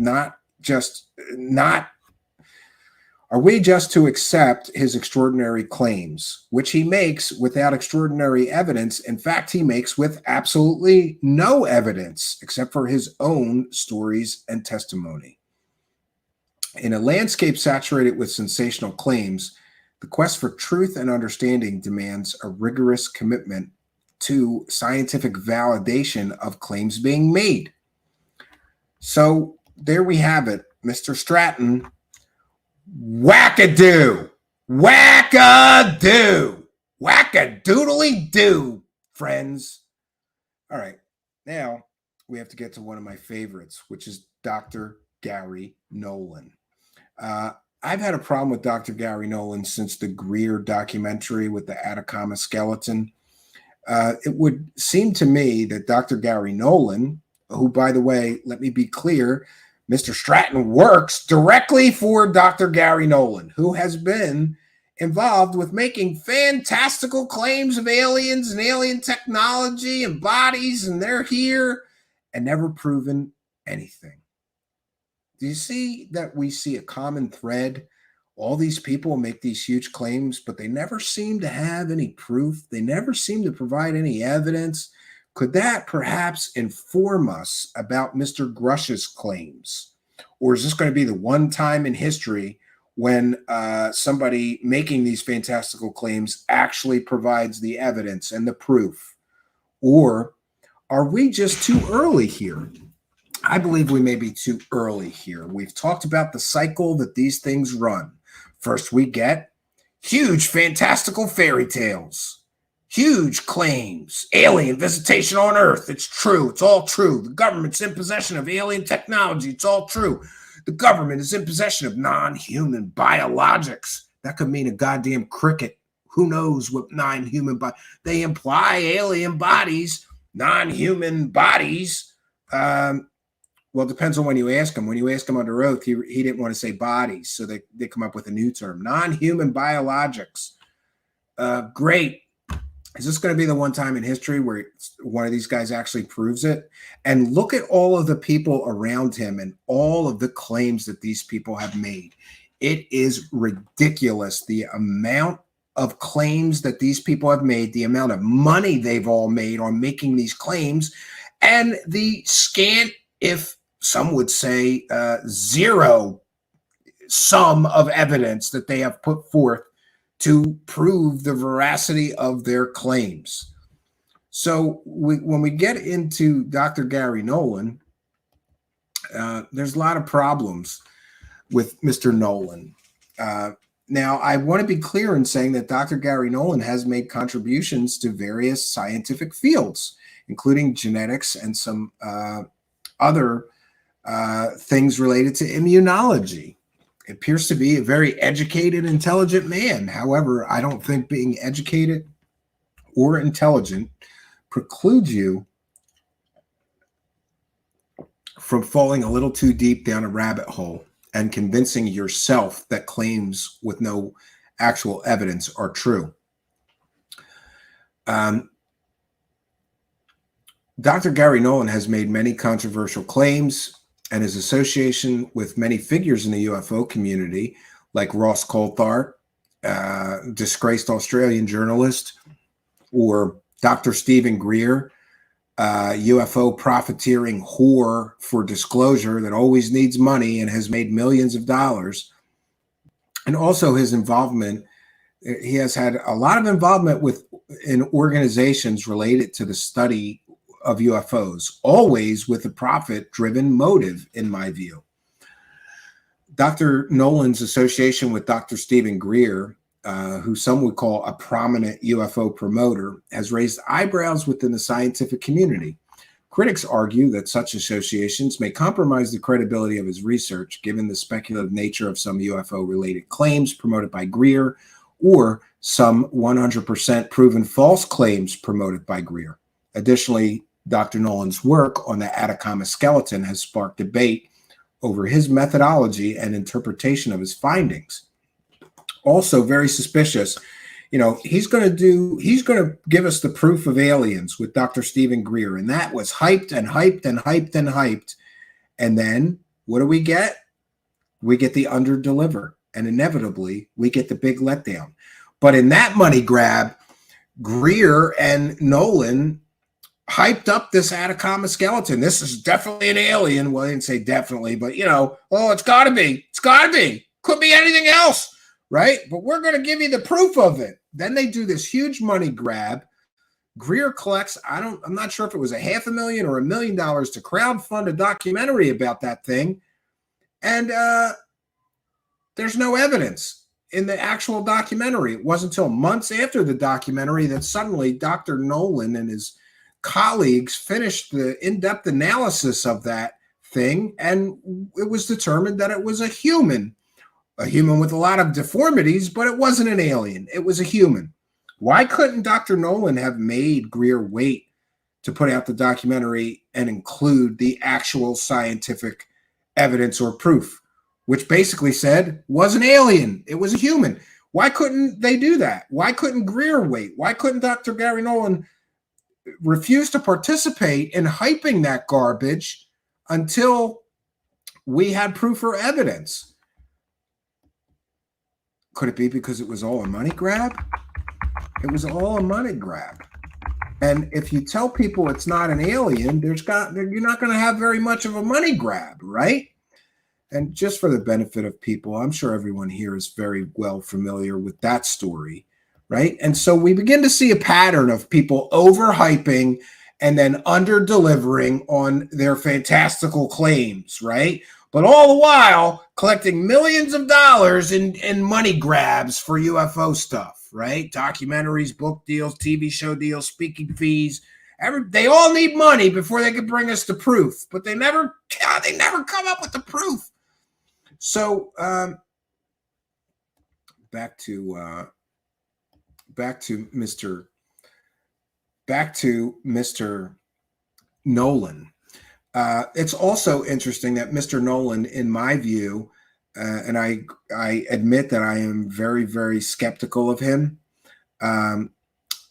Dr. Garry Nolan, according to the Stanford Code of Ethics, is not supposed to profit personally from the use of Stanford University labs, equipment, or personnel. I'm sure he was paid for his participation with Greer, right? How much was he paid? And doesn't that go against the Stanford Code of Ethics? And shouldn't he have to answer some questions, Dr. Garry Nolan, about the Code of Ethics at Stanford that says he's not supposed to use university labs, equipment, or personnel to profit? And has he done so in the past? Has he done so with Ross Coulthart as well, who he participated in another documentary project with that promised all kinds of things but never delivered anything? One second.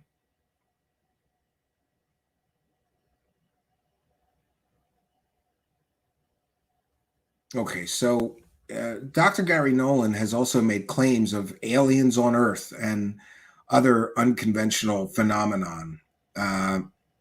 One of the most provocative aspects of Dr. Nolan's work is his claims about the presence of aliens on Earth. These allegations or assertions lack scientific evidence and fall outside of established scientific paradigms, inviting skepticism and critical analysis. And then, similarly, he's made claims about UFO-related injuries and incidents, and those require rigorous scrutiny as they challenge conventional scientific explanations. And his claims may not be based in reality. There's also his collaboration with journalist I would say alleged journalist, Ross Coulthart, who I don't think is a journalist. He's a disgraced journalist who then became a garbage peddler, right? Dr. Nolan's collaboration with Australian journalist Ross Coulthart, particularly their involvement in disseminating a completely fabricated story about, quote, conclusive proof of alien technology, all confirmed by this man. And then they cut to a shot of Michio Kaku. His involvement with that completely 100% fake story has drawn significant criticism. And the propagation of these stories without actual evidence undermines the credibility of all researchers and raises concerns about the integrity of everyone's work. In other words, if Garry Nolan is involved in constantly promoting these stories, sometimes they turn out to be fake, sometimes they turn out to be nothing burgers. Doesn't that damage the entire subject matter? I think so. There was also his involvement with To the Stars Academy. Again, this is To the Stars Academy 3.0. We've got David Grusch working for this man, Garry Nolan, who worked for Ttsa. Dr. Nolan's association with To the Stars Academy, an organization known for its unconventional claims and UFO-related research, added another layer of problems to his public profile. Problems, of course, by problems, I mean problems with his credibility. There's also his claims of working for the CIA that have also raised a great deal of skepticism, given the lack of verifiable evidence supporting the claims that he made. Show us proof you worked for the CIA. Dr. Nolan's involvement in UFO-related organizations further blurs the line between scientific inquiry and speculative claims. Critics like myself may argue that such associations compromise the credibility of his research, and they raise very serious questions about the level of evidence that he requires before jumping to making extraordinary claims and assertions.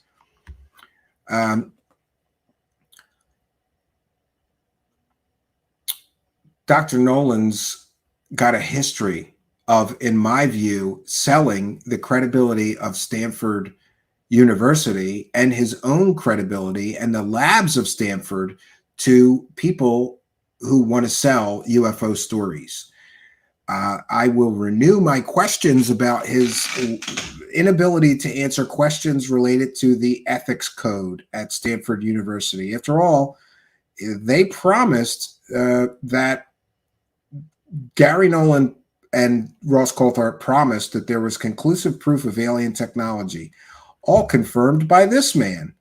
And then they cut to a shot of Michio Kaku. Michio Kaku didn't confirm anything.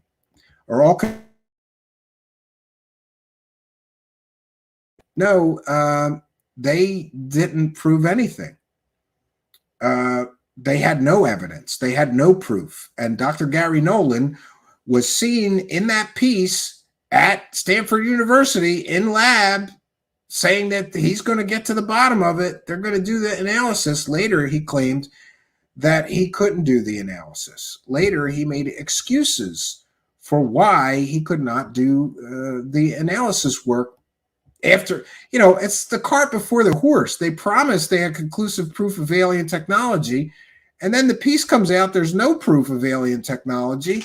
And then, people start saying, well, this was all a grift then. This was all a scam. You guys didn't have evidence or proof. And then he gets very upset when somebody, sort of pushes him on the subject of providing the proof for claims that he had already made. They come to me with some of their results, and I basically said, these results are shit. So I'm sorry to the people who are so friggin' impatient that they won't get off their butt and go learn this stuff and do it themselves. I'm not your daddy. I'm not here to do things for you. I'm sorry. Get out of your basement and go do something. I've seen some of those snap your fingers reports, and they're garbage. Publish the darn paper. Stop claiming that. This is shoddy work. This can't go anywhere. Who did this? It's crap. Yeah, I agree. You know what else is shoddy work? Claiming with a disgraced Australian journalist that you have, quote, conclusive proof of alien technology, all confirmed by this renowned scientist, Michio Kaku, right? And then you essentially refuse to provide the analysis that those claims were based on. We're going on over a year. Over a year, Ross Coulthart, Garry Nolan directly together made extraordinary claims of conclusive proof of alien technology. Didn't confirm anything. And just to rewind so we get it on the record, the promos is what he promised what they promised conclusive proof of alien technology. Where's the proof? Where's the evidence? Can I just say, even though I'm not entirely comfortable at times with the way they sensationalize in their promos, because I thought the promos for our story were a tad over the top at times. What you're seeing here is momentous. You think that's alien technology? Yes, I do. I thought the promos for our story were a tad over the top. We have new, conclusive proof. Testable evidence of alien technology. Tad over the top at times. Is it possible to exceed the speed of light? The answer is yes. The biggest discovery in human history. Promos for our story were a tad over the top. New evidence that has to be seen to be believed. 7 News Spotlight, Sunday on 7 and 7+. Not entirely comfortable at times with the way they sensationalize in their promos, because I thought the promos for our story were a tad over the top at times.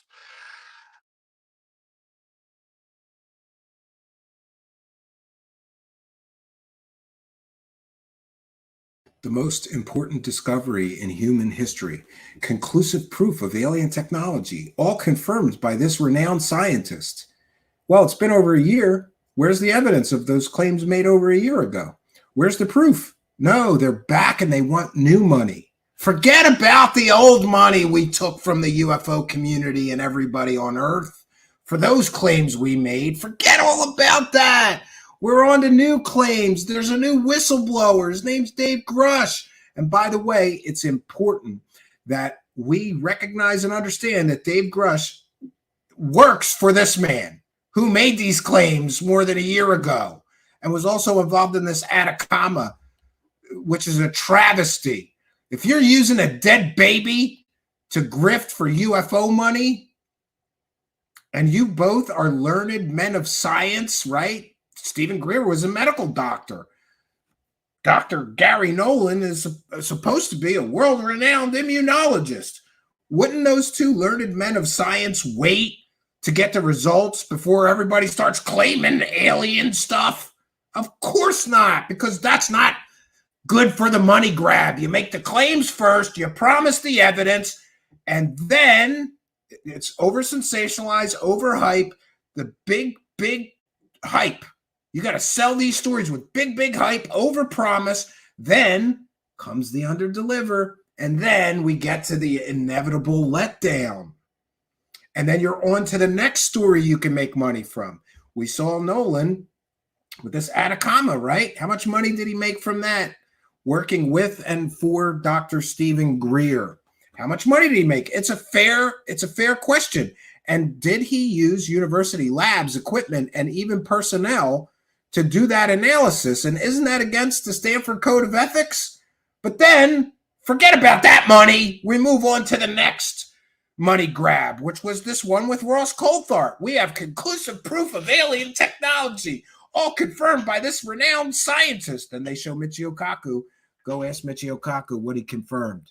He didn't confirm shit. They didn't have anything. They didn't have they didn't have conclusive proof. They had no proof, right? But now, Garry Nolan and Ross Coulthart want you to forget about those claims that we made. Forget all about the conclusive proof of alien technology confirmed by Michio Kaku and the biggest discovery in human history. Forget all about those claims, right? Because apparently, maybe it's because of our reporting on the Stanford Code of Ethics and how he's not supposed to use university labs, equipment, and personnel to personally profit. And by the way, I'm just asking questions. And we asked Dr. Garry Nolan directly. I emailed him a list of questions about that Stanford Code of Ethics and if he was in violation of it. He refused to answer the questions, stating that I was spreading conspiracy theories about him. Isn't it a fair question when right on the website of Stanford Code of Ethics it says you cannot personally profit from university labs, equipment, and personnel? Was the university aware that he was taking side gigs and, you know, in my view, whoring out Stanford University labs for UFO stories that all turned out to be fake and not real? At least the original claims hyped up and made all turned out to not be real. It's a big club, friends, and these are all the people around David Grusch. David Grusch works directly for Garry Nolan in an organization, and guess who else is involved with that? Christopher Mellon and others that were directly involved with Ttsa as well. It's a big club, and I ain't in it, so I can tell you the truth. And isn't it pathetic that we have hundreds of UFO shows on YouTube, but we're the only people asking these hard and critical questions, and most other people are simply doing the UFO circle jerk. That's what they do. They're UFO circle jerkers. They hype up each other's fantastical claims. They don't demand critical thinking or hard evidence before accepting claims, these fantastical claims made.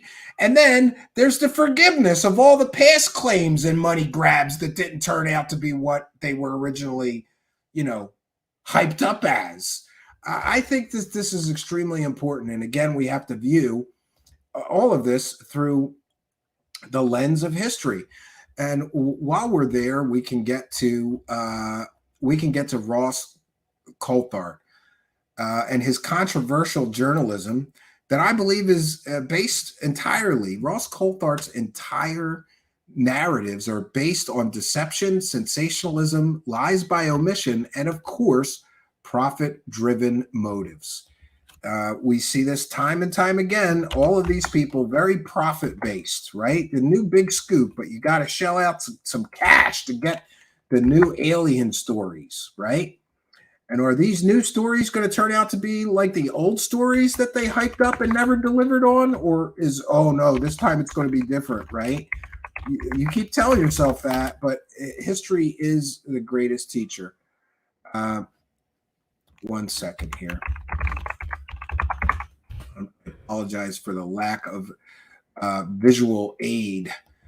So I'll just share this. I think we're all well aware of who Mr. Coulthart is. If you follow our show, you'll know he's a disgraced journalist, former 60 Minutes reporter, whose contract was not renewed after a particularly false and deceptive and misleading story was, dare I say it again, overhyped and then under-delivered on. And then it led to the big letdown. And in fact, one of the person that he used as a source and didn't vet properly like a real journalist made all these claims about child-related crimes and the British government.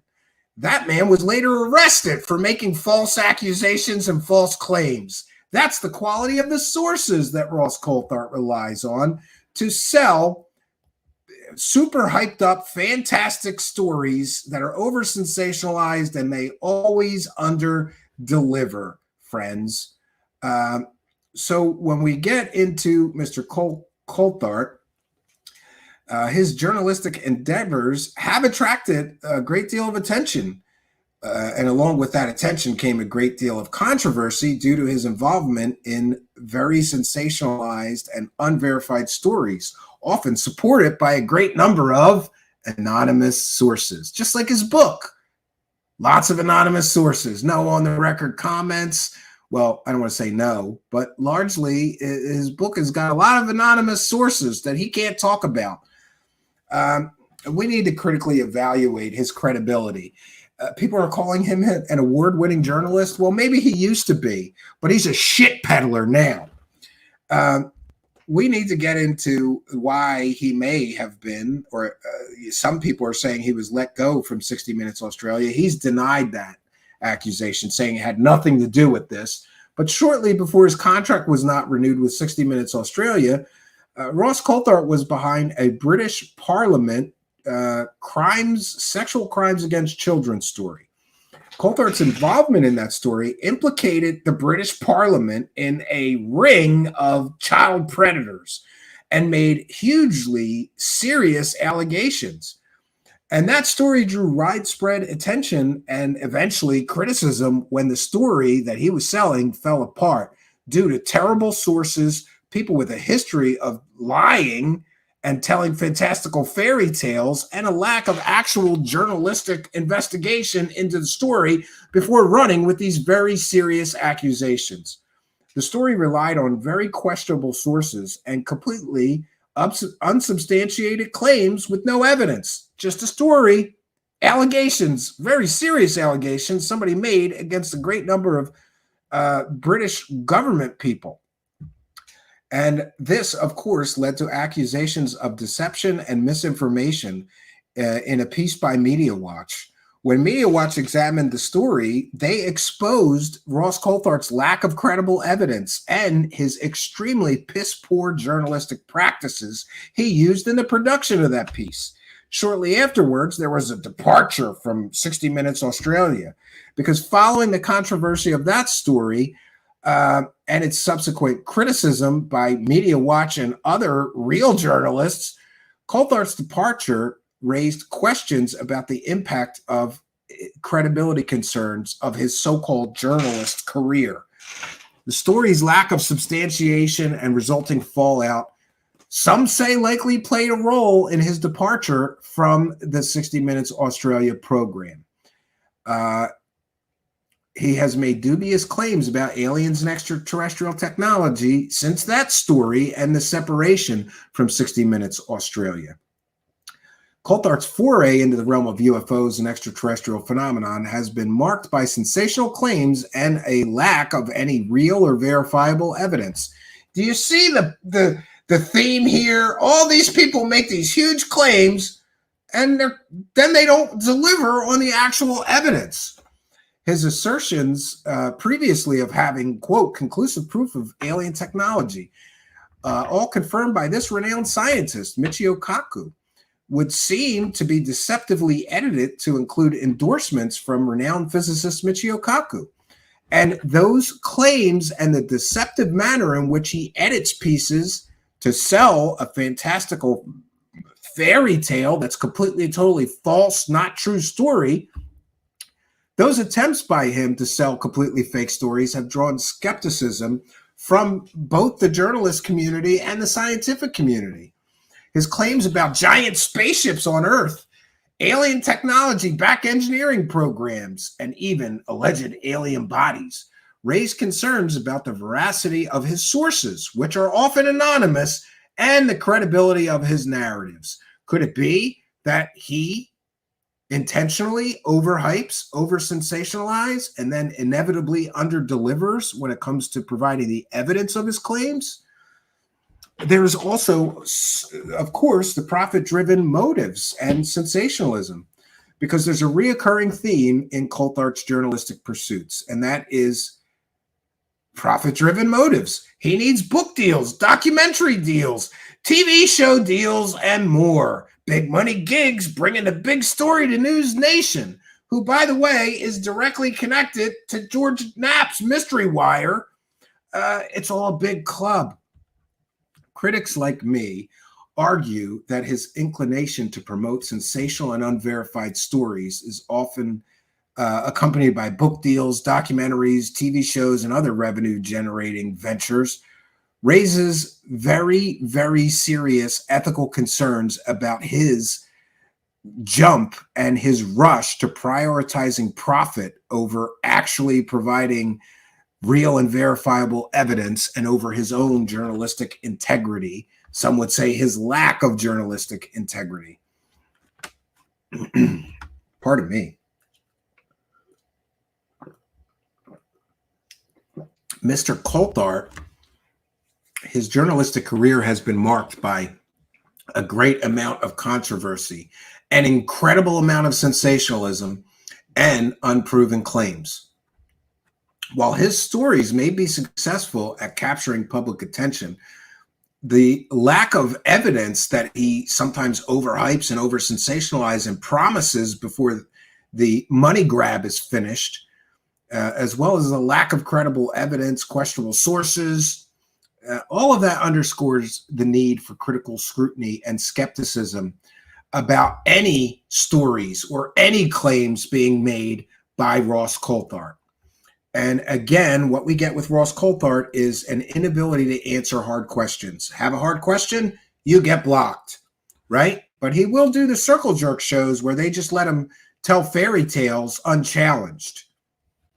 That's the way that this whole thing has worked.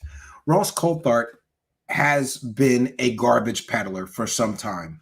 And for anyone to suggest otherwise shows their ignorance of his actual history and track record of selling provably fake stories multiple times now. How many times are we going to let him sell completely fake stories to big money, profits before we say, wait a minute, before we even listen to this man, let's see the evidence that he has. What is the evidence that he has? Somebody telling stories, just like the last story that he sold was another guy telling stories. The Jim's Balls guy. What happened to Jim's balls? What happened to the evidence of Jim's balls? This is a goddamn clown show. And anybody that doesn't recognize that this is a clown show doesn't know the facts, doesn't know the history, and doesn't recognize that sometimes a grift is just a grift. Now, my friends, we want to welcome you and recognize members of the live chat here. I'm trying to monitor the live chat here. We have a incredible live chat going. Welcome one and all, whether you're listening on or watching on Twitch. It's twitch.tv/Truthseekers show. Whether you're following along on my Twitter feed, it's @Stephen Cambion, or you're watching on the Facebook live feed, that's Stephen Cambion on Twitter, or Truthseekers show on Twitter, or perhaps watching and following along in the Rumble live chat. We want to welcome one and all. Tonight we are presenting a very special broadcast that is a not so brief history of the people promoting Dave Grusch's stories. And as we get through, we're more than halfway through. We got two more for you. Two of my favorite UFO profiteers, that would be Jeremy Corbell and George Knapp. Before we get to those and try to wrap it up, I do want to remind you that Mr. Nolan and Mr. Coulthart and Mr. Elizondo and Jay Stratton and Hal Puthoff and Eric Davis have all got some things in common, and George Knapp and Jeremy Corbell. In fact, all of these people who are promoting and in some cases profiting from Dave Grusch's stories have all done the same thing. Promote sensational, fantastical stories, totally sensationalized stories, promised evidence, and then never delivered it. But they did manage to do huge money grabs the whole time the claims were being made before the, I guess, rise of, critical voices to say, okay, you're collecting, in some cases, millions of dollars based on these claims. You say you have evidence. Can we see it? Before it all comes crashing down, they grab the money. All of these people. And this is proven history. These are facts. And I'm sorry if we pop your delusion bubble. Pop! This is the reality of the history of some of the people that are right now actively promoting and in some cases profiting from and with the stories of Dave Grusch. So we have just a few important details and information to share with you. But before we do that, I apologize for jumping around. I want to be sure that we give you an exhaustive resource here so that you will know some of the claims that some of these people have made. Here's one I forgot about.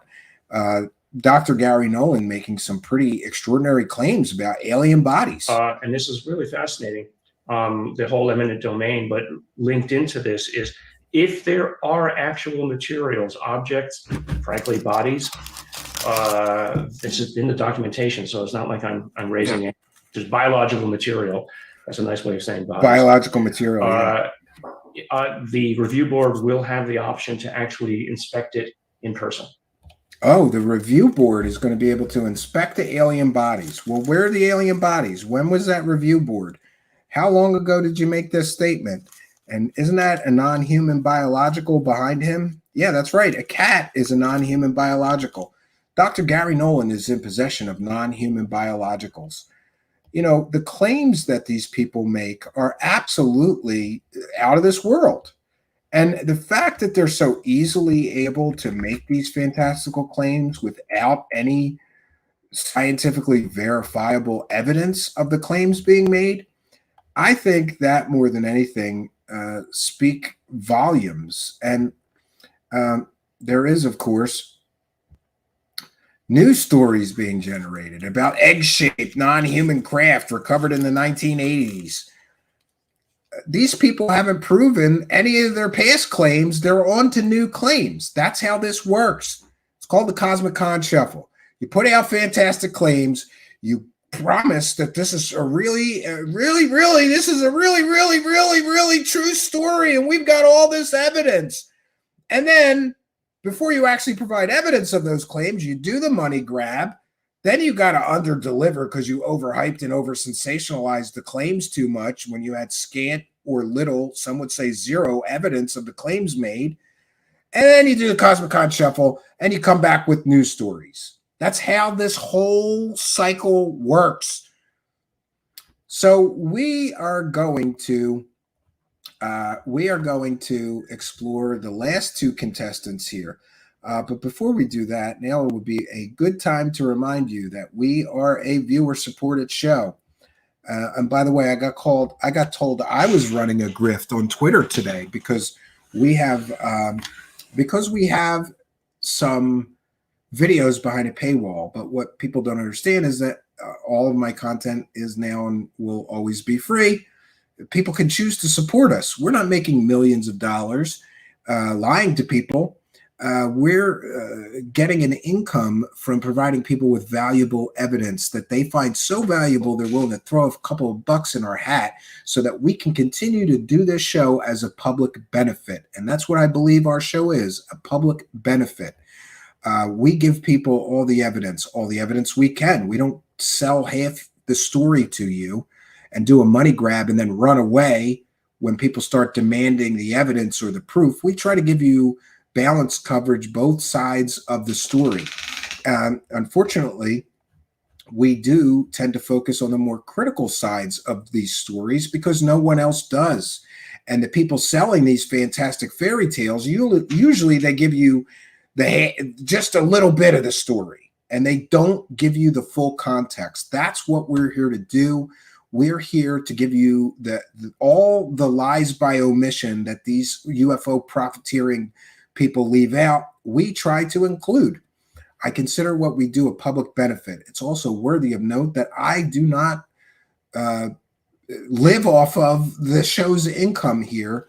None of my personal expenses, household expenses, whatever, come out of the show's income. That is put into a separate ledger. We have an account just for that. It goes into the till when we need something for the show, like lights, backdrops, microphones, headphones, webcams, software, whatever we need comes out of the till of the show. And that's all I use it for. And that drives the UFO grifters crazy. They're like, you're running a grift too. Yeah. We have spreadsheets, bitches. All right. And while we're praising the cash for telling people the truth. We're not lying to you. We're not deceiving you. We're not giving you false hope that soon the truth about aliens will be revealed. And we're equally not making millions of dollars. Our show gets a very modest income from people throwing a couple bucks in our hat or becoming a Patreon supporter and getting, early access to the videos before they're posted at times, or whatever other benefits that we can give to thank people for their kindness, generosity, and support of the show. In any case, it's enough to rebuff those people. The argument is so ridiculous. Like, if I was concerned with money and I wanted to run a grift, I would just go full tilt in on aliens are real, aliens are here, these guys are all telling the truth, all this evidence is coming, and I would do 100 times the income and 100 times the views. No, our journey here is about seeking the truth, is about evaluating all of the available evidence before coming to conclusions about the veracity of claims being made. And I hope our focus will always be that. So the show is not over. We got 2 more of these people to get through, and then we'll have time for comments and questions. I've got more time to share with you. Don't go anywhere. This is a few quick minutes to remind you how you too can support our show.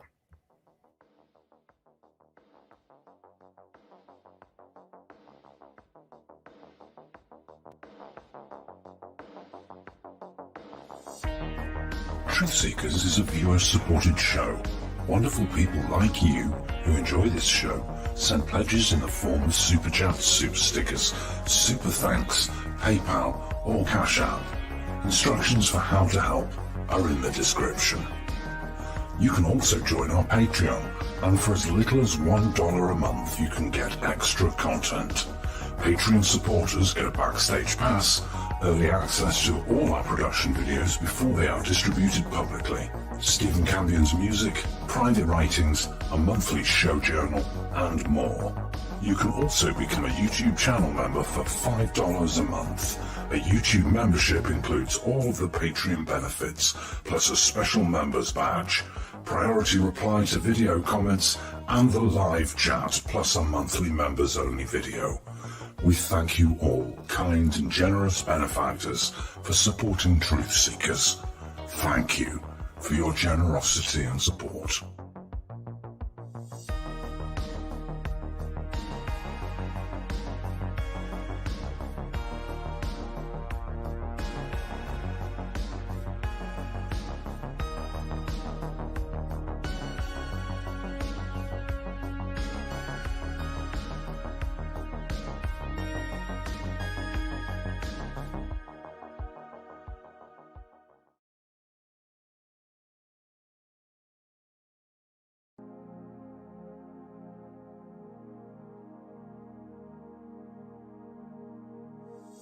Truthseekers is a viewer-supported show.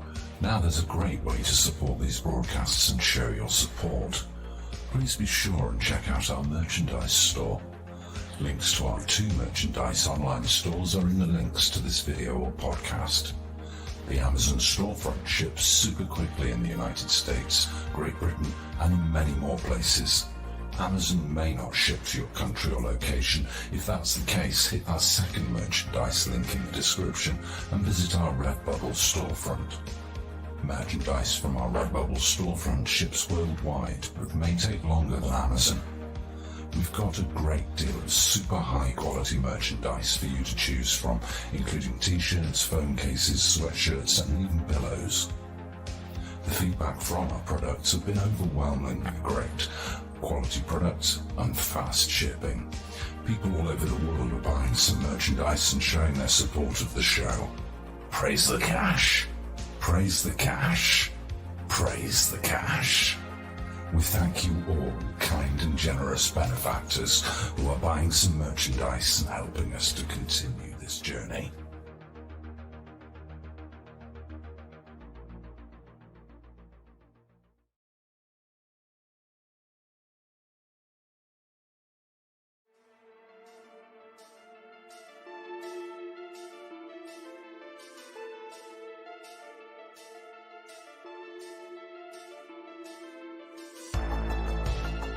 Thanks for being here. This is Truth Seekers with your host, Stephen Campion. Please rate, like, and comment on our videos or podcasts. If you are listening to an audio podcast, please rate us 5 stars to help us rise in the search rankings. If you are watching on YouTube, please like, comment, and subscribe to our channel. If you're listening to an audio podcast, we love and appreciate you listeners, but you are missing the live tapings.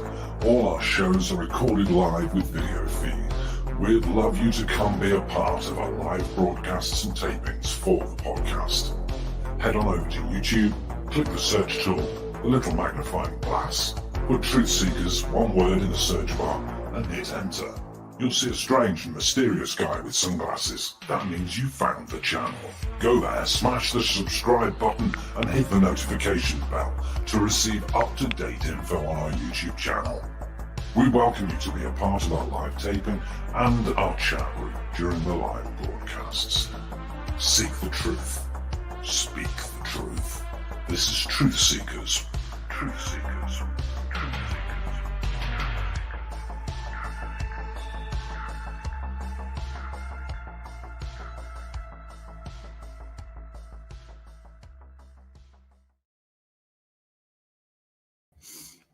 Okay, friends, so we'll continue our journey. And the next few people that we'll be talking about is, of course, George Knapp and Jeremy Corbell. Now, before we begin on that coverage, I don't want to go too far into the weeds, but it's enough to say that some people have put together a timeline of David Grusch and his association with George Knapp and Jeremy Corbell. And people are speculating that Dave Grusch was the source for some of the stories that George Knapp and Jeremy Corbell were selling before, or for some of the information they used in the stories they were selling before he became a public figure. If this is the case, then these questions demand answers. What information, if any, did Mr. David Grusch provide you, George Knapp, or you, Jeremy Corbell, in the past 2 years since you've met him? Did he provide the Mosul orb? Did he provide other information? The Baghdad Phantom? Was that your source? And let's not let these clowns hide behind journalistic integrity and protect their sources. They should have to answer whether they had a financial arrangement with Mr. Grusch or whatever arrangement with Mr. Grusch by which they profited from information obtained from the United States government. These are very serious claims, I understand, but I think they should have to answer for whether any of the material that they have been selling in their stories, including the Mosul orb and the Baghdad Phantom and more, if any of the information used in those stories were provided by Mr. Grusch. People are speculating wildly that some of the so-called retaliation he may be filing complaints about was because he was leaking information from classified briefings to members of the media that sell stories about UFOs or aliens. I freely admit that this is speculations and rumors, but I think that these questions are important questions that Mr. Knapp and Jeremy Corbell should have to answer for. And now we begin, of course, with George Knapp, who has been selling stories about aliens and UFOs for more than 30 years. We can provide you with a critical analysis of his alien narratives and profit-driven ventures. George Knapp's career in journalism has been characterized by his engagement with sensational and extraordinary narratives. Sound familiar? A lot like Ross Coulthart, particularly those stories related to aliens, secret government projects, Area 51, and the paranormal, as well as Skinwalker Ranch. The most sensational claims coming from the Knapp camp and later the Corbell camp, remember we talked about recycling the story? Okay, so you sell the story once, and then when you don't prove the claims, you sell it again later. That's what Knapp and Corbell did with the Bob Lazar story. One of Knapp's most widely known narratives is the story of Bob Lazar, who claimed to have worked on reverse engineering alien spacecraft at Area 51. Knapp's role in popularizing Lazar's claims and the associated Area 51 mythology has drawn both fascination and skepticism and an incredible amount of debate. Criticisms of the Lazar story include allegations of inconsistent and unverifiable information, raising concerns about Knapp's responsibility in promoting these narratives that lack actual or credible or verifiable evidence. Then there is the selective presentation and downplaying of facts, because George Knapp's approach to storytelling, he did it with Bob Lazar and he's done it with other stories. His approach often involves presenting selective information while downplaying facts that would undermine the credibility of his narratives. This strategic use of information can create an incomplete or skewed perspective, making it extremely challenging for most audiences to critically assess the validity of the claims being presented. And we saw this time and time again. It's the lie by omission, you know, kind of like the flare story that they just profited wildly from. You know, just forget to tell everybody that there was flares being dropped in that exact area at that exact time during a military exercise. Just tell everybody it's a triangle alien spacecraft, right? Then there is Skinwalker Ranch and more profit-driven motives from Knapp. Knapp's involvement in projects related to Skinwalker Ranch, a location renowned for its alleged paranormal activities, raises very serious questions about his profit-driven motives. He has participated in documentaries, books, collaborations, and other ventures centered around the ranch.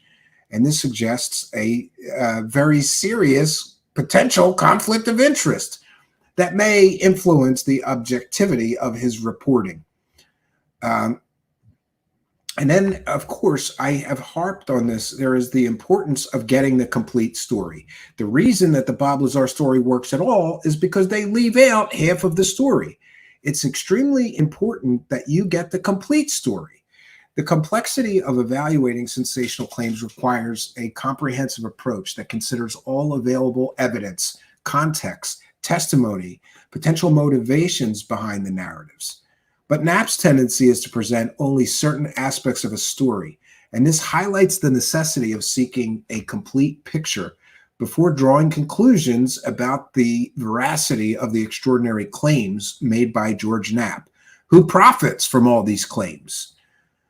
George Knapp's journalistic career, like Ross Coulthart's, is marked by his engagement with sensational narratives, and this raises critical questions about the responsibilities of journalists when presenting these very extraordinary claims. While his storytelling may captivate certain audiences, the selective presentation of facts, the downplaying of elements that challenge credibility of the claims being made, and of course, the involvement of money underscores the need for discernment, skepticism, and a very, very critical evaluation of claims put forth by George Knapp. As media consumers, it's vital to approach these sensational narratives with a critical eye, especially when we can show a pattern of, let's just say, massaging the data, playing fast and loose with facts, making sensational claims, claiming there's all kinds of evidence, but when pressed, you have to admit there is no evidence. Famously, Mr. George Knapp's book on the Skinwalker Ranch, his first one, claims that the book was based on all of the collected evidence over the years. Yet, during a podcast appearance with Joe Rogan, Mr. Rogan pressed him saying, "Is there any evidence?" Mr. Knapp had to admit, no, there wasn't. So right there in print in his book, he's claiming that these stories have all this evidence. But on a podcast appearance with Joe Rogan, when pressed, is there any evidence? Well, no, not real evidence. Well, what is this? Land of make-believe evidence? You know, this is absolutely ridiculous. And then, of course, a very similar style and similar tactics are used by Jeremy Corbell, who I believe Mr. Knapp engaged with to recycle a lot of his old stories and information so that they could do another money grab. Imagine that. So we get to Jeremy Corbell and the documentaries and alleged truths that he is bringing forward. But again, we have to make a critical examination of the sensationalism and the lies by omission that Jeremy Corbell also employs in order to sell his stories. Jeremy Corbell's career in documentary filmmaking came after a career as a quantum jiu-jitsu instructor, a form of jiu-jitsu that he invented, and also some strange form of yoga, which he also claims to have invented, and being a failed visual artist. Well, some would say failed. The jury's out. But his documentary filmmaking, he used to claim he was an investigative documentary filmmaker. Now he claims he's also an investigative journalist.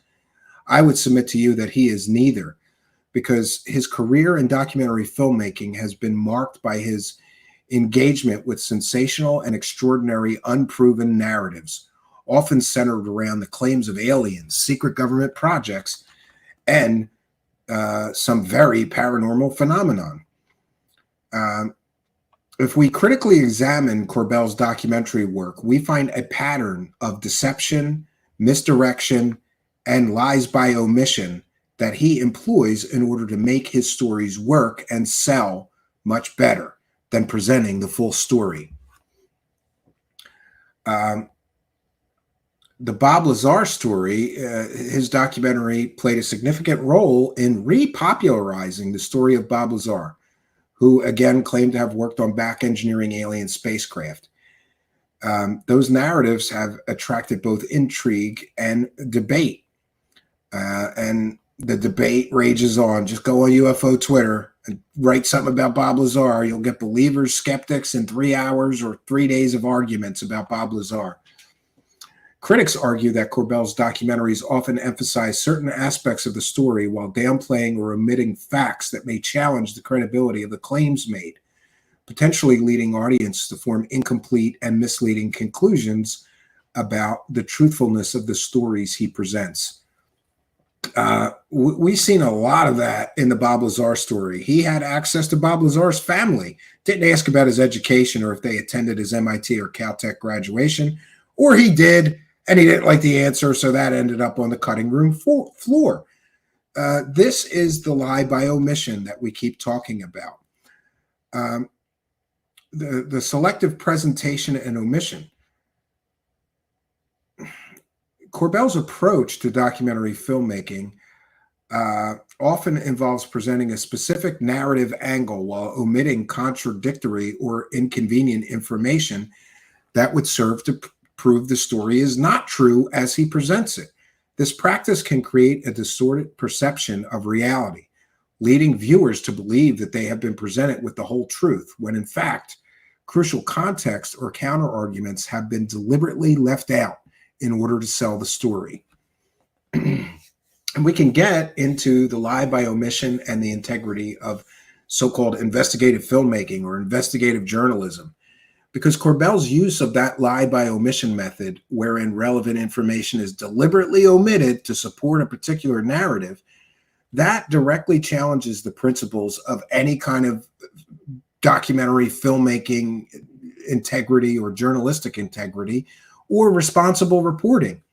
This method often can lead to the propagation of misleading or unsubstantiated claims, promoting what is essentially a fairy tale or mythology as a true and real story. And this ultimately undermines the credibility of all documentaries and all investigative journalists and the trust of the audience.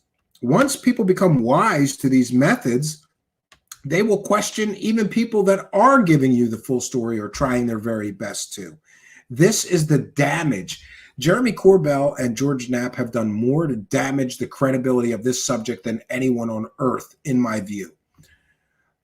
Evaluating sensational claims, particularly those presented in documentaries, requires a commitment to seeking out the complete story and critically analyzing all available evidence, not just the part given to you by the profiteers.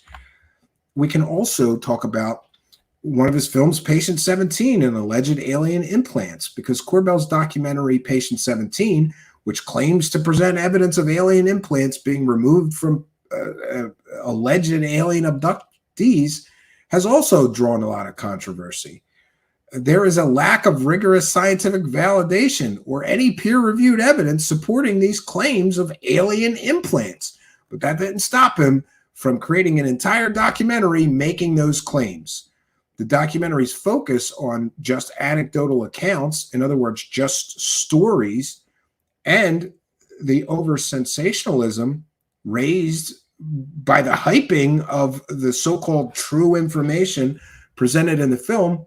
It raises serious concerns about his responsibility, about his ethical compass here in the presentation of completely unverified information as fact.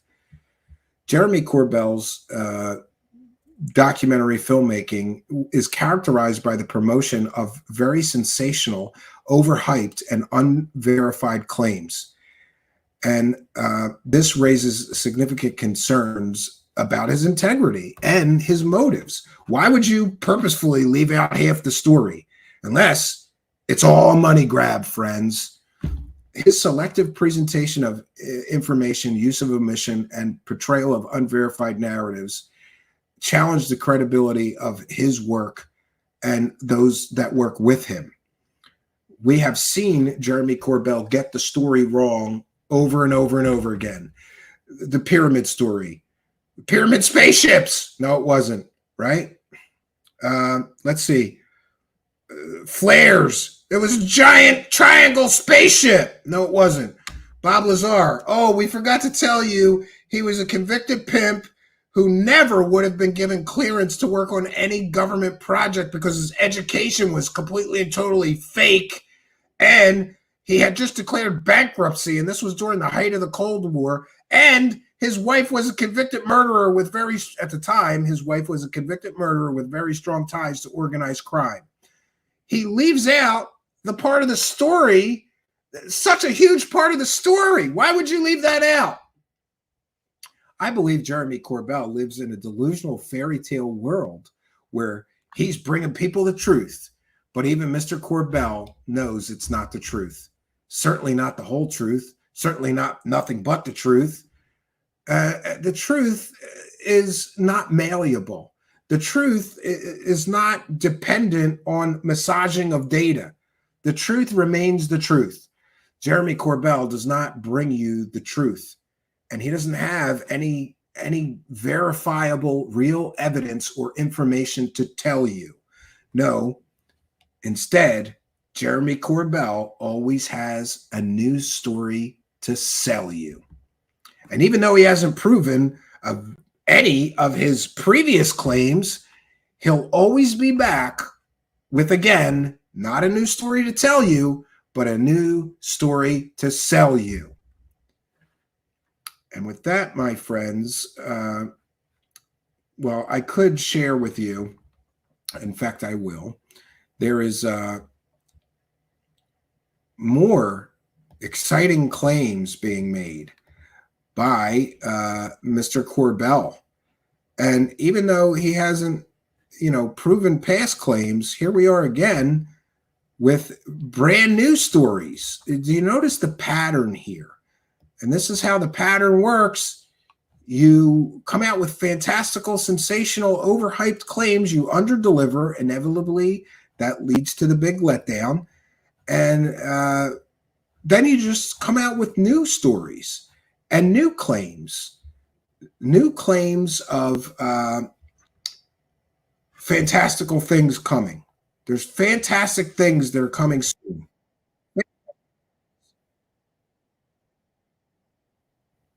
One second here.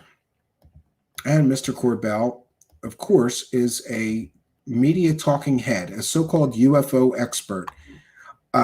For being an expert, he gets an awful lot of things wrong, right? An awful lot of stories he gets completely wrong and does the lie by omission in order to it's like trying to push a dead horse up the hill. It's not easy. Fair use. This is a transformative work. We're educating the public and critiquing the video we're sharing. Do you think that some of the whistleblowers that we've been talking about... Oh, news stories! 40 whistleblowers or thereabouts in the wings, ready to go. What kind of state of readiness do you believe tonight those people are in? Armed to the teeth. Wow. Little and the kind of... And look, I'm sure that you know more that you can tell me tonight, and that's all right. You know, you tell me what you want to tell me, and that's cool with me, because it's great to have you on the show. I'm not trying to be coy. It's not. No, I get it. I want to tell you everything. I David totally Grusch get it. wanted to tell you everything. It's just that the legality of it and making sure that that happens properly is so important for the historical record of how this is done. Yeah, and It's exactly. top If you secret. trip on this route, Can't tell you. You're going to fall a long way. So Can't tell you. It's all top secret. Yet the DOD cleared David Grusch to talk about alien bodies and crash retrieval programs, which means by definition, those things are not considered classified to the United States government. So why can't we get any evidence? Oh no, new whistleblowers. Well, the first whistleblower you put out there and you might have all made destroy a perfectly good career. He hasn't proven his claims. Now we're getting the kick the can, chase the carrot treatment. Go kick the can. Don't worry that the first whistleblower didn't prove anything. We got new whistleblowers for you. Again, forget about previous claims made. We got news stories for you. I understand that entirely. But those 40 people, if there are 40 people, maybe... Yeah, these 40 people are all going to come forward. What if all 40 of them come forward and all of them have about as much verifiable evidence or proof that Dave Grusch had? What if all 40 of them come out and they all just have stories, just like Dave Grusch had? Would that mean that we are now in the under-deliver on our way to the big letdown portion of this whole fiasco, right? But don't worry, because by then, all these clowns would have made a lot of money. You know, by the time it all comes crashing down, we'll have documentaries out, we'll have book deals, Grusch will get speaking deals. I guarantee you that David Grusch will be working UFO conventions for the next 10 years, whether he provides any evidence or proof or doesn't. Either way, he's going to be a professional UFO storyteller now, just like Elizondo was for the past 8 years and hasn't proven anything. Just like George Knapp was for the past 30 years and hasn't proven anything. Just like Jeremy Corbell has for almost a decade now, right? Or maybe a little less, and hasn't proven any of his claims. You don't need proof. You just need fantastic stories that massage all the data and make people think that maybe it's true. You promote the mystery. You don't ever solve it by providing evidence. There are more. What do you think, what's your best guess, is the kind of stuff they're going to come out with? Oh, I think you'll be hearing directly from people that have worked on these technologies, people that might even have their clearances held in a kind of purgatory so they can't leave. I think that you're going to hear directly from people that ran programs, which, by the way, there were supposed to be 2 other legacy UFO program witnesses, one from an agency. An agency? Ooh, spooky stories. Actually have much more of the story than you or me or anybody else. So that didn't happen. That should tell you something. So maybe it tells you that their claims were garbage. Were these the people that didn't fail the background check?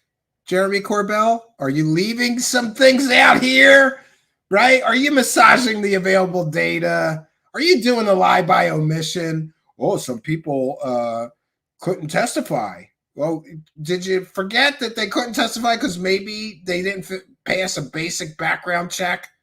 Who are you going to hear from? As long as there's not some major problem that occurs. Oh, you're going to hear from everybody involved. I mean, you're going to hear, man, this is something that's coming out. I'm telling you, there's no stopping it now. It's just a matter of vetting it all as you go, piece by piece, to start to understand. Did he vet his military witnesses who told him they saw a triangle spaceship?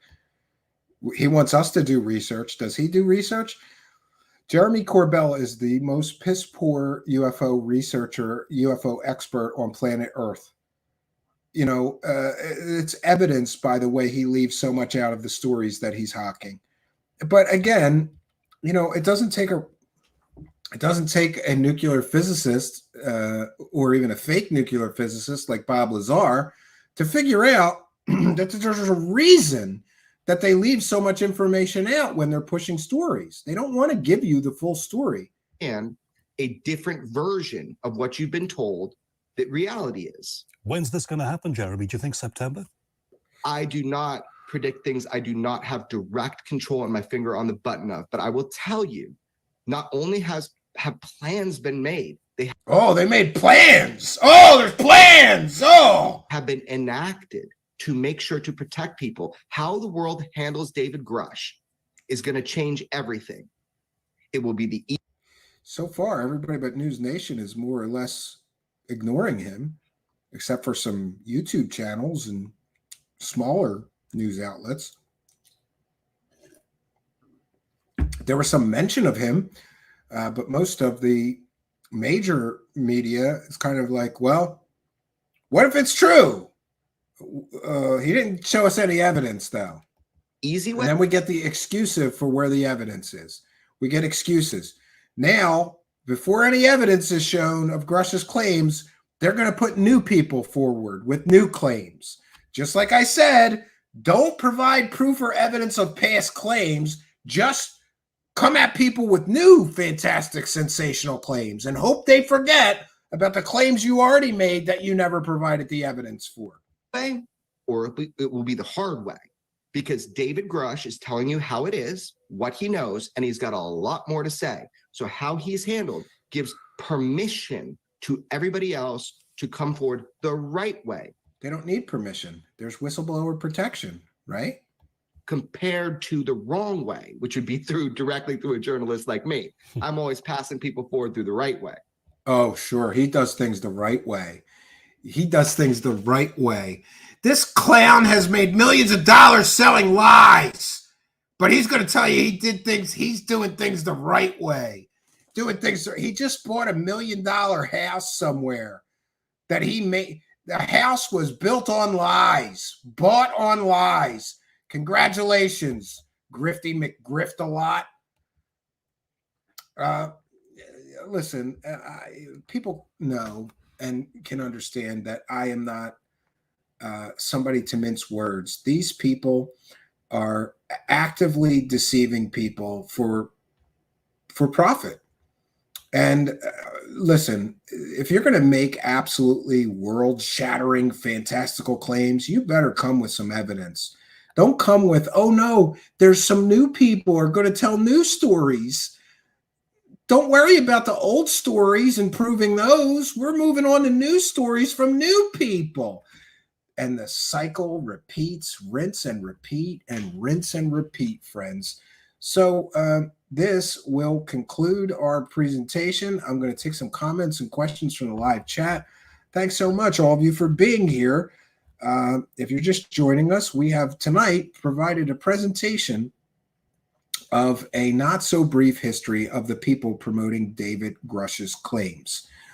And I truly hope that people will listen to this and hear and understand that we need to view the claims, the current claims being made, through the lens of history, so that we can properly evaluate whether we should believe people without evidence. It's interesting that so many people were rabid fans of Lou Elizondo. Well, it's been 8 years, right? 7 or 8 years. Hasn't proven a single one of his claims. That's a pretty long time. And what about George Knapp? 30 years. And what about those claims? He knows exactly where the element 115 is, and someday he's going to dig it up. Sure, he knows where 100% smoking gun evidence and proof of alien visitation on Earth. And as money hungry as he is, he's never put that forth and sold that story. I call bull. I call bull. Sorry, not sorry. We have Ross Coulthart, who has claimed that he knows where an alien spaceship is on Earth, but he can't tell us. Can't tell us, right? And what about all you people that want disclosure? Looks to me like the people that are withholding disclosure are the people that are supposed to be the big promoters of disclosure. Why are they holding back on the evidence if they have any? Could it be because it's all a grift? Sometimes a grift is just a grift, friends. And that's where I'm at with this. But we are going to continue some coverage on this. I thought it important to give you a detailed history of some of the claims that all these other people that are promoting this guy Grusch have made in the past. Isn't it important that they never prove anything? That they never come with the evidence that they promise they have when they do the money grabs? They can all grab the money, and then it comes time, it's like it's time to pay the piper. You said you had evidence. In some cases, people claim they have conclusive proof. George Knapp and Ross Coulthart are claiming they have smoking gun evidence and proof of aliens. Why won't they just throw it down and say, there's the proof, bitches, disclosure's here? Could it be because they are manipulating you? And more importantly, they are manipulating the wallets of everyone that they can. And remember, you don't need to pay them money directly or buy a book or buy a documentary for them to profit. We live in an attention-based economy. What does that mean? If you watch a video with one of those guys, they make money. If you click on a video, click on a story on a blog involving those guys, the profit is absolutely ridiculous. The UFO community is not a community. It is a profit source. That's what it is. It is a source of profit. The so-called UFO community is not a community. Sometimes I truly believe that it is a pool of victims for less than ethical, less than scrupulous people to take advantage of in order to enrich themselves. And I'm just here to tell you that if you've gotten rich selling lies to, in some cases, very weak-minded, very vulnerable people who desperately want to believe, then I have no respect for anybody who's gotten rich by selling lies. And let's be clear, the lies by omission that all of these people use to make the grift work is intentional, in my opinion. They're not doing that by accident. It's a grift. And in order to make the grift work, you just leave out all the information that the story is likely fake. Then you grab all the money, and then you just slink away when the big letdown comes.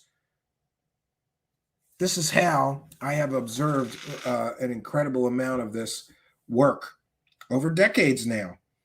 And if I could do it all again, I would take every bit of time back for every book I've read, every documentary I sat through, every blog post, website I've read, forums I've participated in. I would take all of that time back and I would do something more meaningful with every minute of that time, because you too can waste decades of your life chasing the carrot. You too can waste decades of your life, try to catch that can that these people keep kicking.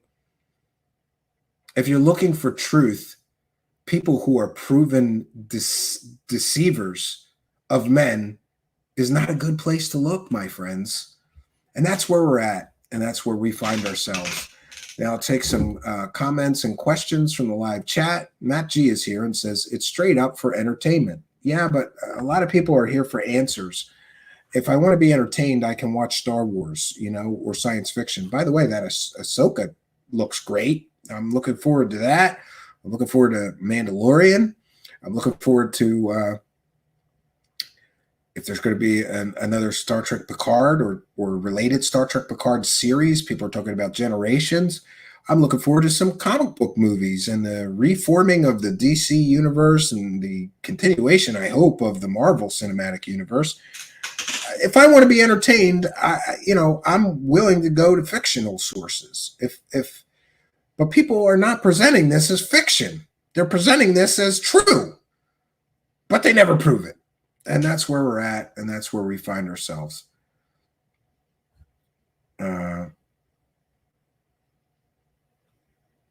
Yes, Bob hid the 115 in George Knapp's freezer.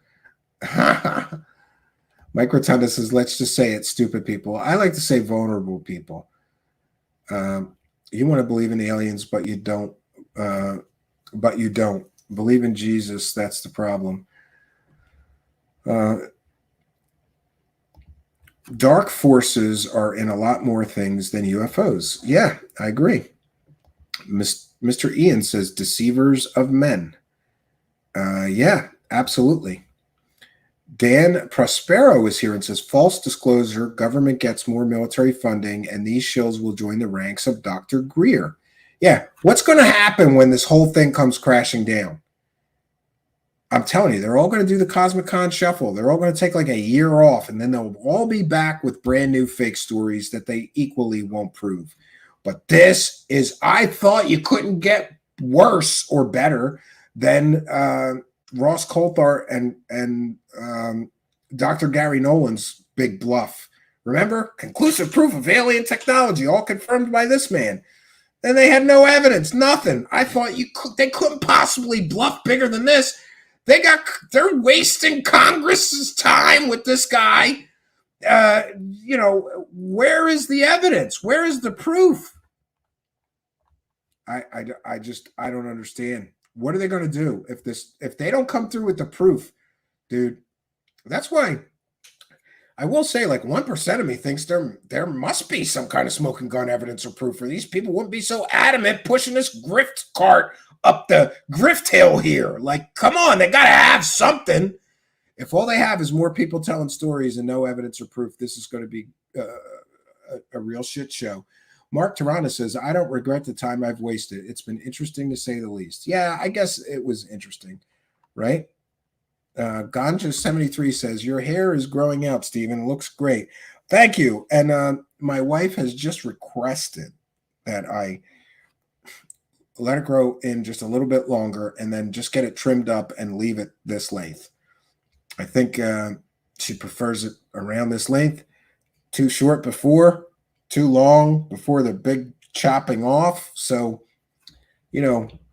guys, just do what your wife wants, because she's going to get whatever she wants anyway, right? She'll just keep nagging me until, I might get through 6 more haircuts that she doesn't like before I just do what she wanted and have a lot more peace in my life. So I'm just going to listen to my wife this time, find somebody to just trim it up and, shape it up so that it's a little more,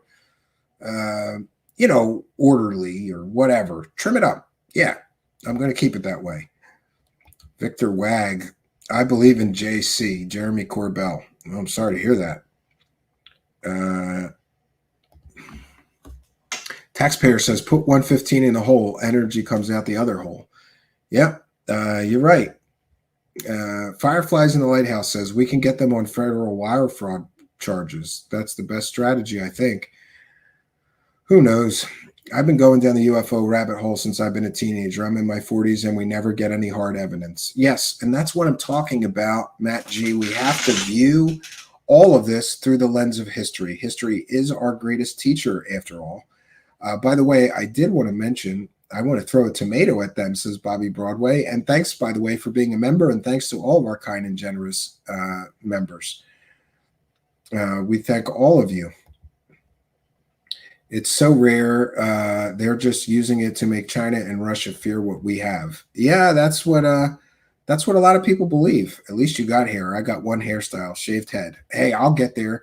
My widow's peaks are getting bigger and bigger. They're going to be back behind my ears. But I will say that so many of my friends that I grew up with went bald already, that every day is a gift. Every day I still got hair on the top of my head. I'm like, all right, it's getting thinner. The widow's peaks are moving back, but I'm still in the game, And besides that, Matt, it's good to have dignity. You know what I don't like? Guys who wear rugs or do a sweep over or comb over or any of that shit. Like, if you're really going bald, just shave your head and have some goddamn dignity and don't look ridiculous trying to, I had another friend, he got like some kind of weave and like half his hair on the top of his head was real, but the other half was like a weave and it looked terrible. And like, nobody wanted to tell him. I told him, like, shit, dude, that shit looks terrible. Get that cut off of your head and shave your head. Have some dignity. All right. Amy Collins is here and says 35 years of following here and some lights in the sky here and there. Nothing that proves anything to be ET. Yeah, unfortunately, that's the boat we're in. But thank you, Amy Collins, longtime show supporter. Good to see you here. Yeah, you can wear a hat, but I don't like the guys that wear a hat or that bandana head wrap and pretend they still have hair on the top of their head, but they always wear that so you know they're bald. I just, I hope that if I start going bald, I just have the dignity to just shave my head. But the genetics look pretty good because most of the older men in my family that I remember still had hair when they died. So, and I mean a pretty good head of hair like this, we'll see what happens. Oh yeah, I wanted to also be sure to mention, we see some new lights. I finally got the smoke effect back. When we first started our show, I had these lights, that projected a smoke-like effect that I loved for the show because it reminded me of Unsolved Mysteries. That fog and all I need is a trench coat, right? And the dun, dun, dun, dun, dun, dun, dun, dun, dun, dun, better music, right? But these are some of the new lights from the new set. I'm hopeful that we'll get the new set. I just fought with some stuff that was mounted on the ceiling all day. Slow, steady progress. We'll get it done. And also, Mr. Ian has been busily working on some of these AI projects. And I'm happy to say that some of these AI systems that we are going to be employing with our show here are really starting to come into their own and become actually usable for use case scenarios. For example, I have a new album that's 49 or 50 minutes long. And I told Mr. Ian, get this AI to just make this dark, scary nightmare scape for 49 minutes. And he's been at it for a week, but he finally figured it out. And it is ridiculous, trippy. It is like riding through a nightmare that someone is having in real time. And tonight, to close out the show, I'll share a preview of that with all of you. Now, we'll be broadcasting the 49-minute version this coming weekend. We're going to do a Saturday night premiere. The music album is called A Very Dark Place. It's another album by me, Steve Cambion, in the Purge series. This will be the 7th album in that series of albums. And I think it's truly artistic and groundbreaking. We've got an incredible AI-generated video while you listen to the music for the whole 49 minutes. And I've got a low-quality render to share with you tonight. In other words, this is just the rough. Hasn't been upscaled or whatever. He's run a new, better version, a higher quality version of what I'll be sharing with you tonight. We'll be posting that for Patreon members and to channel members in the next couple of days. And this Saturday night at 10 p.m. Eastern, we'll be doing a premiere for that new album. We want to thank Mr. Ian. He is the AI whisperer. I am pretty good with these things. He's better than me. And plus, he's got a great rig. I believe that the total render of 49 minutes, even the rough version, took something like 39 hours of computing time. And he's got a ridiculous computer with like 3 video cards and a great up-to-date processor and gigs and gigs and gigs and gigs of RAM. And it still took 39 hours to render the 49-minute animated video. I want to thank him, and boy, I can't wait to bring you. There's so many new tools coming online for us now. We're going to embrace some of these AI technologies that are helpful to us content creators, so that we could create new, better, and more content for you. That's kind of where I'm at. So. We're going to wrap things up here, but don't go anywhere after the goodbye bumper. Get your good night messages ready and get ready to experience a small piece of my new album, A Very Dark Place.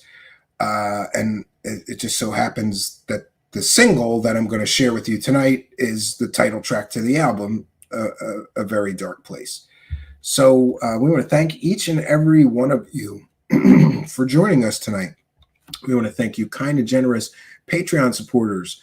you channel members, you Twitch subscribers, YouTube super chat, super thanks people. Oh, geez, that reminds me.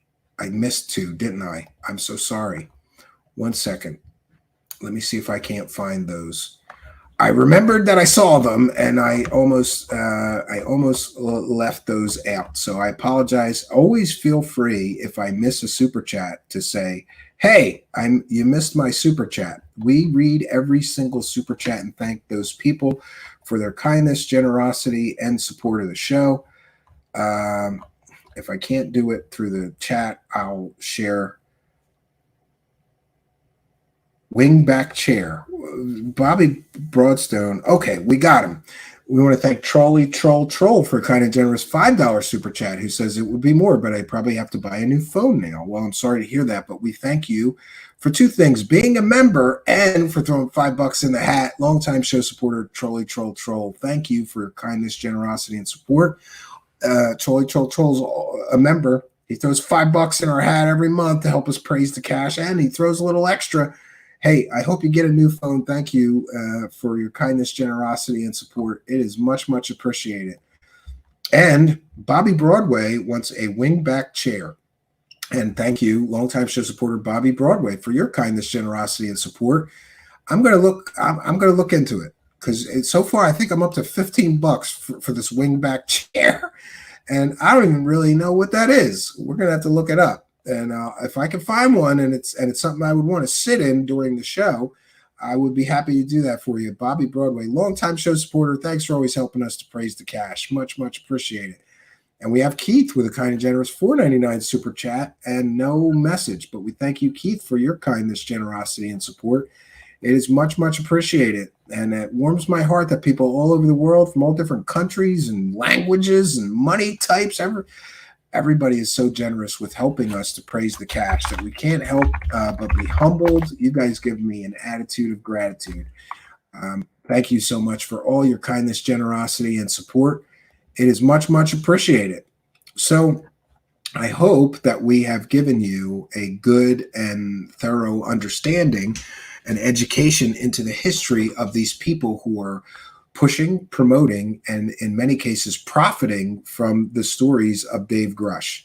Will this turn out like all the other stories they pushed, over promoted, some would say over sensationalized, and many would say over profited from? Or is this time it's going to be different?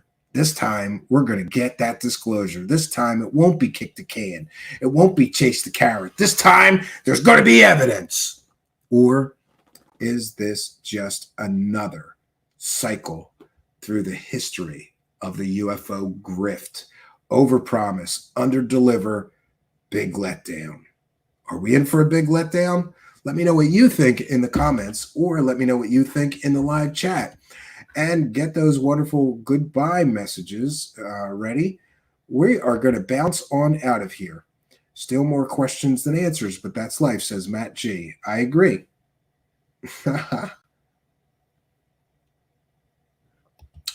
Like in Masterpiece Theater back in the day. All right, I'll look it up. Bobby Broadway has declared himself leader of all the stoners. I will allow that, Bobby Broadway. Yes, you can be. Mr. Ian says we're here to kick butt and read evidence, and they don't have any evidence. Yeah, I'm here to chew gum and look at their evidence, but they're out of evidence. Imagine that. So we have done our due diligence. Now, we're going to be back tomorrow night at 9 p.m. Eastern Standard Time. Please join us in the live chat tomorrow night, 9 p.m. Eastern Standard Time. I hope to see you at our next live show. And please do be sure to like, comment, subscribe, and share these videos on your social media. It really does help. Also, if you have time, maybe not tonight, but another time, tomorrow while you're driving, while you're working, while you're doing something, come back and watch one more. It really does help, because apparently when YouTube sees you returning for another dose, they go, he must make good content. People are coming back for more. So we'll crank up his recommends. And that really, really does help us. We will be back tomorrow night, 9 p.m. Eastern Standard Time. I've got kind of a fun show for you tomorrow night.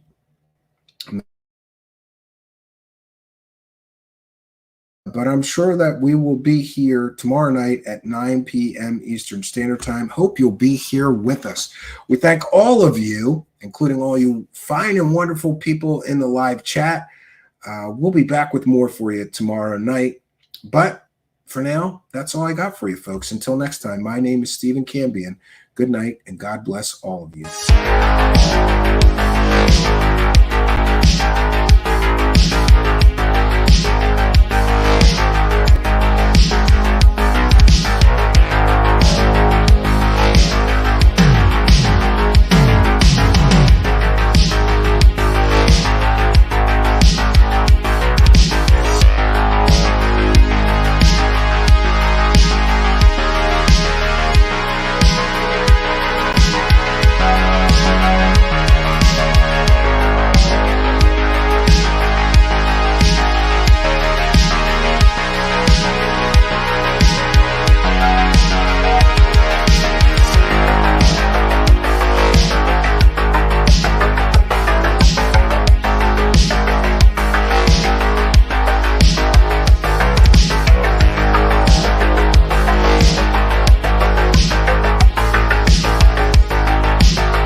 Okay, friends, just popping back on. We always try to read and thank every single person that sends a super chat during our live broadcast. So Phoenix Knight with a late entry. Sorry, I didn't see that before we try to bounce on out of here. But I'm happy to jump back on, and thank you, Phoenix Knight, for kind of generous $5 Australian super chat. Says, after watching the aviary documentary by Digital Vortex, yeah, we're going to have him on as a guest. I think he did a great job with that.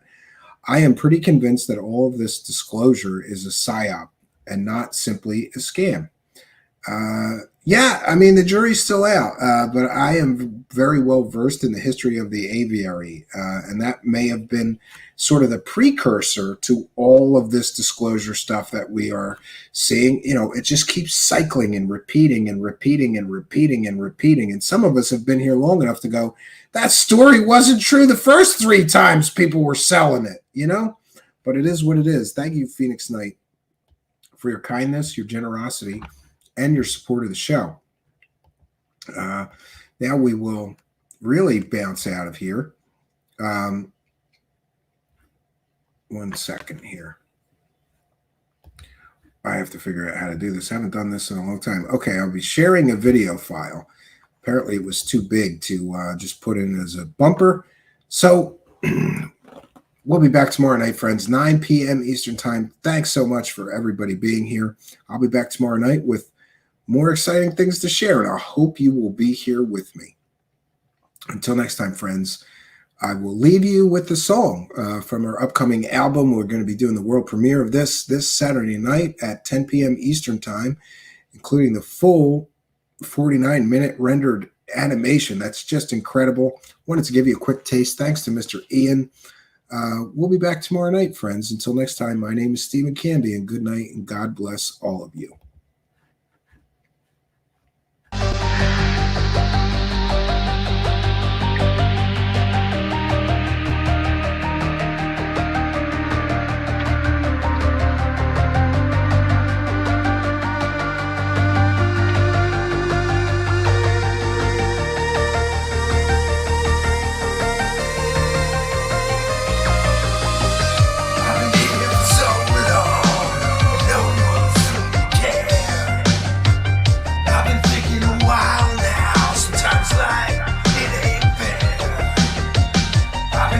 myself.